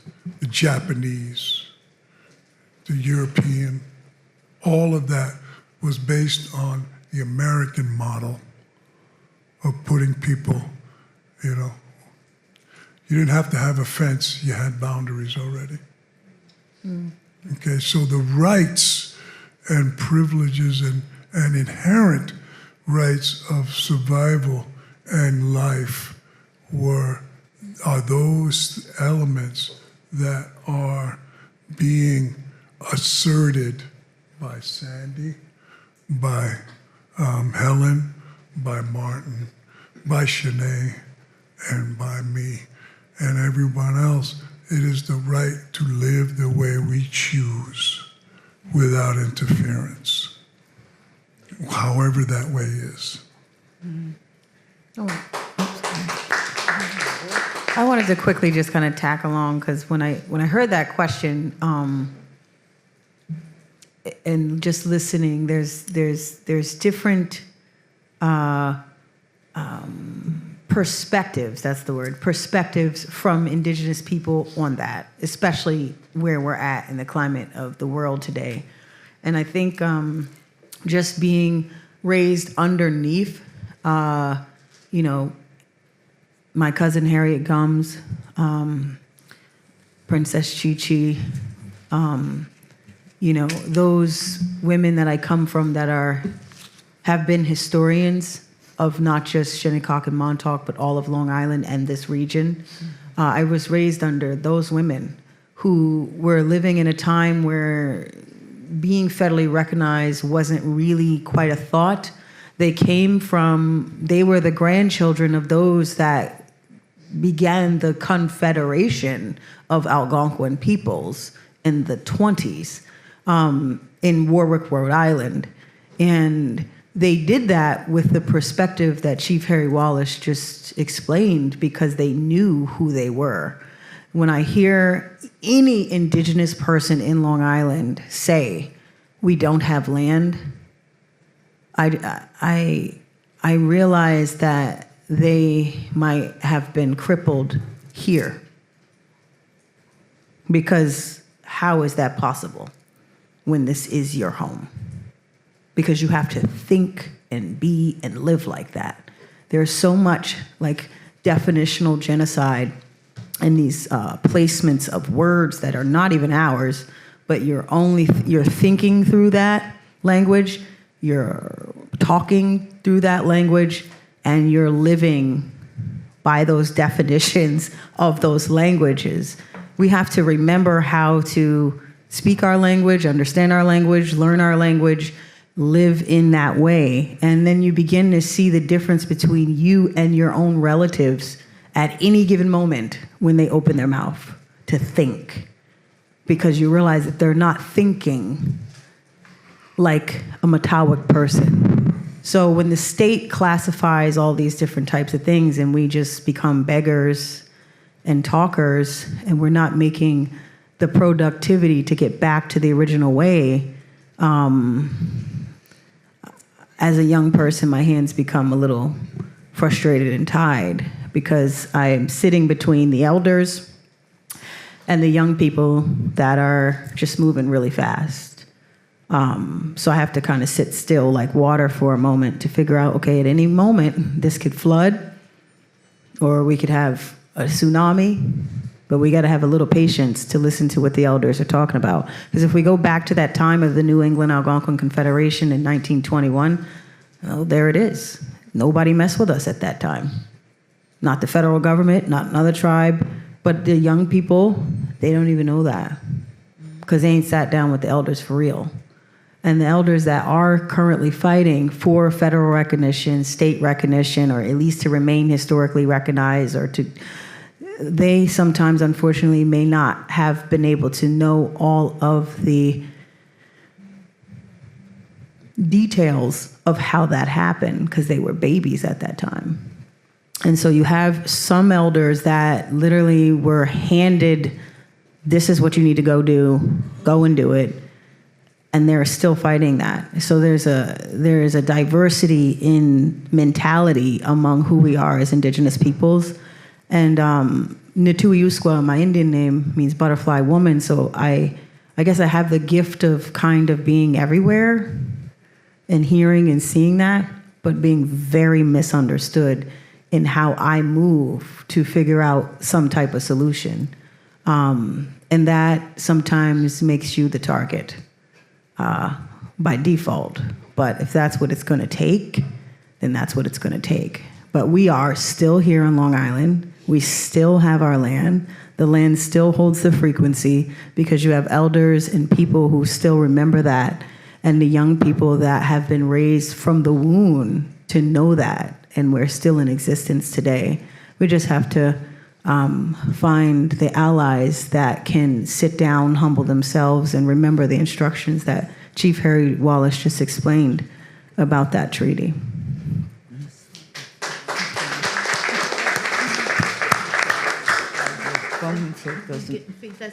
Just slide it over.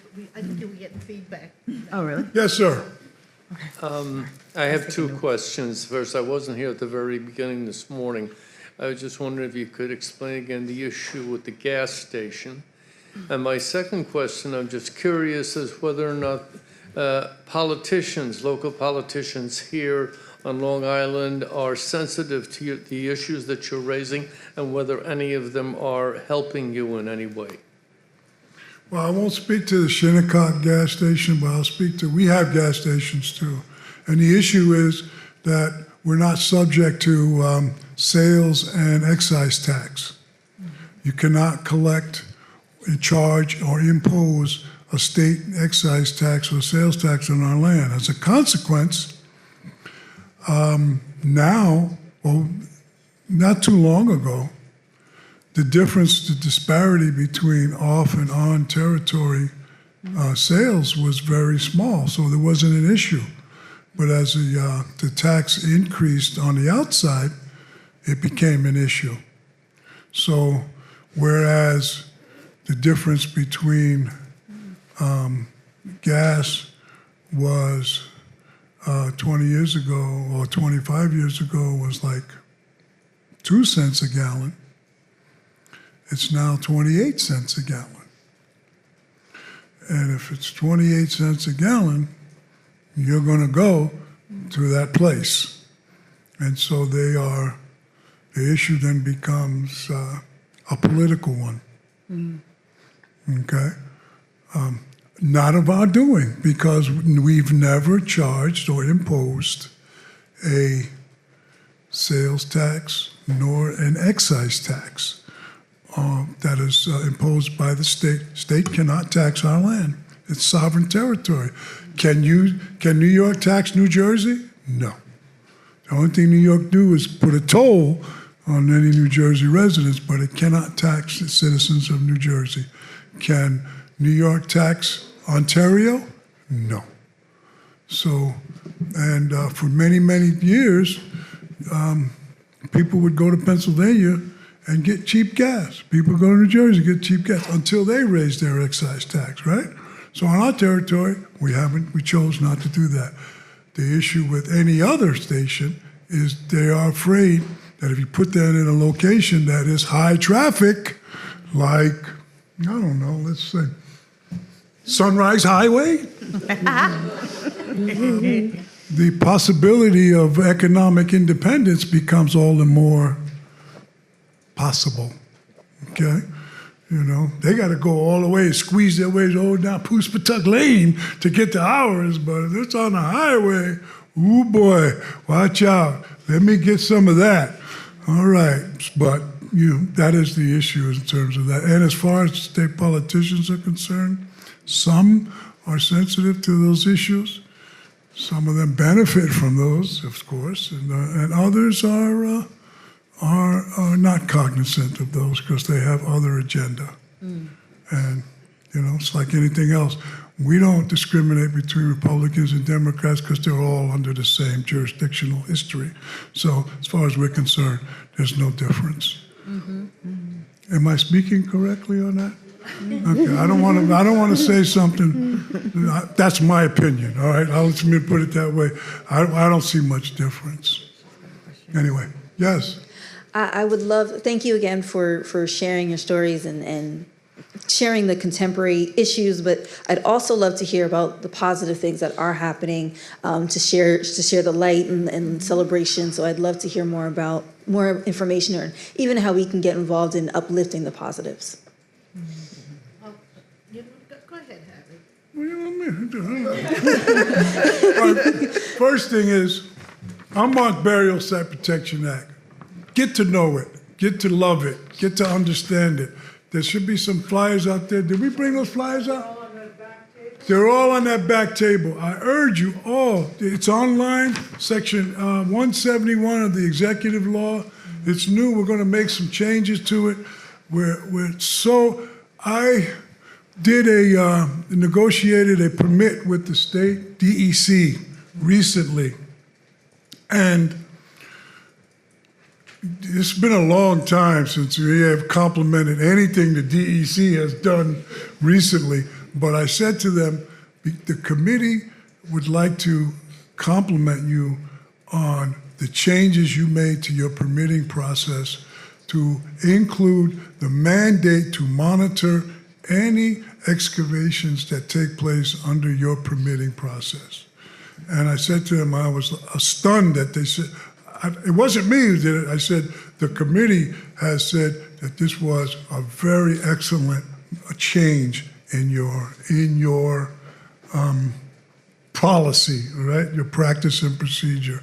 So yeah, they mandate that any developer has to monitor, any developer has to contact the representative nations, any developer has to allow for if there's any known or any excavation that uncovers anything, they have to stop their construction. They can't do anything until they consult. They have to come up with a plan for what to do about that. And all of those items in that detail has been inserted in the DEC's permitting process, which is a revolutionary concept, really. So that's a positive thing. Plus, they're recognizing that if you dig something up in this state and don't report it, it's a misdemeanor. If you dig something up and remove it, it's a felony. First time in the history of New York State that this ever has taken place. So that's a big deal. I wanted to add to a couple of little quick positive things, just really quickly. So I know with Shinnecock, and just as young people, you just have to be careful with what you find online, and this person seems like they're doing that, and this person. The best thing to do is create relationship, genuine relationship. I know our community and Unkechaug and Matinecock and the Montaucks, they always have a lot of amazing, fun, positive events. I know Matinecock they do like a winter, or they have Nunawak coming up that's public. Yep, November 1st, yes, November 1st. I'm just putting all the plugs in here real quick for all of our tribes. But at the end of the day, there's a lot of positive public events. And, sometimes you can even donate, because the resources for our communities are very limited. Some of us have our own businesses, and we actually donate to our communities by our time and our own businesses. there's a lot of young people things like basketball games. There's Boys and Girls Club. There's different types of education. There's mental health services that are always looking for therapy and somatic therapy, movement, breath work. There's a lot of amazing positive things that are happening within the community level.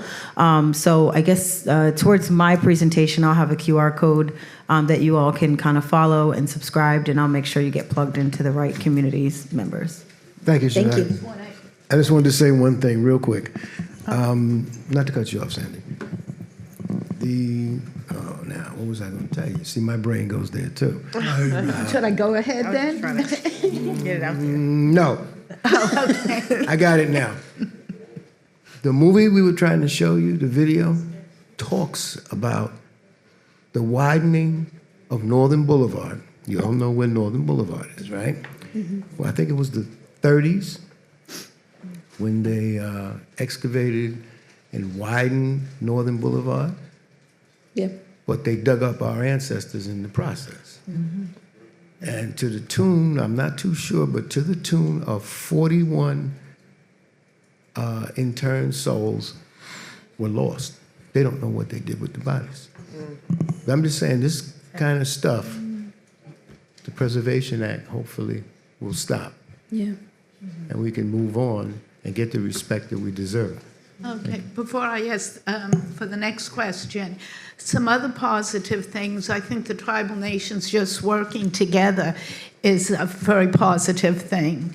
I'll give a commercial too, should I? On November, well, first of all, November is National Native American Heritage Month. I think that's what they call it now. But on November 15th, I'm doing an exhibit called Gone Whaling, Long Island Seamen of Color, because they had over 400 and some odd whalemen from Long Island that were men of color, which included Native Americans. And that's being sponsored by the state parks as well as Canoe State Park. And then we're all appearing, well, most of us are appearing out at a Long Island Museum to help educate the community out there. But today is also a very positive thing. We're here. Yeah. And to introduce you to our 5 tribal nations. So I just wanted to throw those plugs in. Okay, ahead. Thank you. So, since the topic is talking about policies and current things that are happening, can you talk about the Brookhaven landfill and it's sitting on one of the aqueducts, sitting on a major aqueduct where we all get our waters, and we're talking about water protection, and without water we would not exist. So, can you talk about how that is incorporated into what you're doing? The only thing that I really know about it, since I've been doing the recognition thing, or the reinstatement, is that Alice McGovern is, I think, working on some archaeology and something dealing with that out at Brookhaven Labs. Maybe we can get her to come in and talk about it or something like that. I don't know if you know more about it, Harry? I don't know if we have enough time. Oh, I think we need a whole session on it. All I can tell you is, I'll make it simple, right? People were complaining about the Brookhaven National Lab with its the leaking of nuclear plumes, cadmium, and all of those elements, okay, that have that nuclear waste. And the people that I have been dealing with, including those that saved the Forge River, which is another issue, have been complaining about the tetrachloromethane gas coming from the landfill, which is much more dangerous and has a much larger half-life than anything coming out of the lab. I was talking about okay, so I, we can spend the next 2 days talking about that, but that is the most dangerous thing is that the water Level. What's the Yeah. aquifer shelf is 16 feet where we live. Okay? Right? 16 feet and you hit water, right? That's why it's very hard to dig basements. Right? Foundations have to go, what, 8 feet? Right? Okay. All of that was just raw waste filling up that aquifer, right? Now they're building a sewage situation right now, but before that, that's all that was. And that is, and we're down, I don't want to, it is a very dangerous situation, and something needs correcting, okay? And it's not just, it is coming from the methane gas that is being part of the system. That's why we're moving to have a sewage treatment facility installed in our territory. Well, not on our territory, but being a part of that. Right. No. I would love to see, like I said, a whole session on that so I can learn more about it too. So I'll talk to Harry offline. I don't know which one was next. Who's next? I wanted to say, good afternoon, and thank you to the elders and community leaders for sharing Indigenous history and culture. So I have two questions. So I grew up in Copiague. I'm currently now in Shirley. And I know when I was in school, our grade schools taught next to nothing about Indigenous culture and history. And I didn't even know that we had nations on Long Island until I was in my 20s. And so I wanted to get a sense, do you know from the youth, young people, college students, what is being taught in schools now? And if the burden is on them to teach their classmates? So that's the first question. Well, first I have to ask you, where did you grow up in Copiague? I grew up in what was called the 40s. So I would ride in the streets, the 40s. 42nd Street. Okay. Before New Highway was constructed. Did you go to the fruit tree at all? Yes, the I did. supermarket? Did you Yes. ever pass those Native American cemeteries? Yes, I did. Or go in? Did anyone ever tell you anything about No, them? that was what I was thinking. Is I used to ride my bike past there, and no one ever said anything about. I knew it was indigenous, but we never taught that. Yeah, well, they're two of our historic cemeteries, and there's in each one of them over 35 people or more buried in those cemeteries. I saw Darren in the back, who's our music director, but he's disappeared again. But he monitors them as well as I do on our cell phones. We can watch who goes in and who goes out. But there are Civil War veterans. There's a couple of whalemen buried in there. The Copiague, well, in fact, the woman sitting right in front of you is from Copiague. So the one with the feather in a hat. One of our members. But Copiague, most of the people from Copiague, if you went to school in the 80s, 90s? The 90s, 2000s. 90, 2000. I don't know what they did then because I went to school in the 50s. But back then they taught more than they do today about Native American history.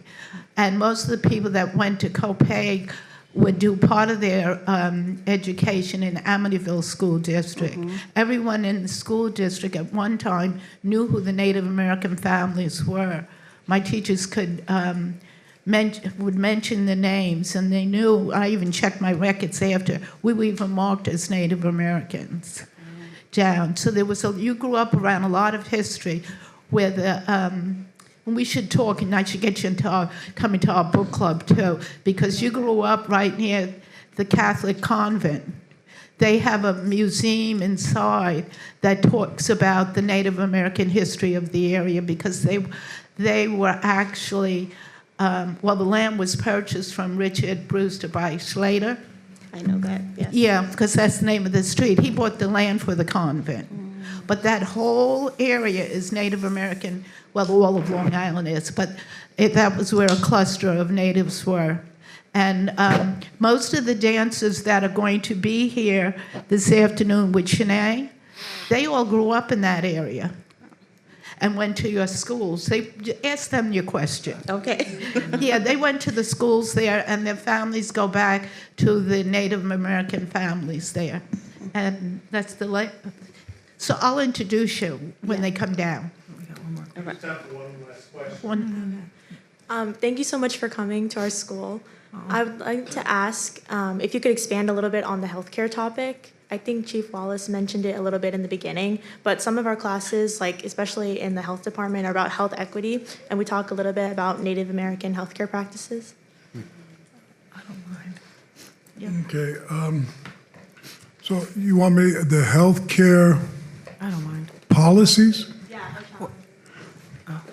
I'm not hearing that last. She said, or challenges. I don't. Oh, healthcare challenges. Oh, good grief. Okay, so first, let me just say that I'm going to try to do some positive. I'm trying to stay. Okay, we are building our own health clinic. Yes. Right?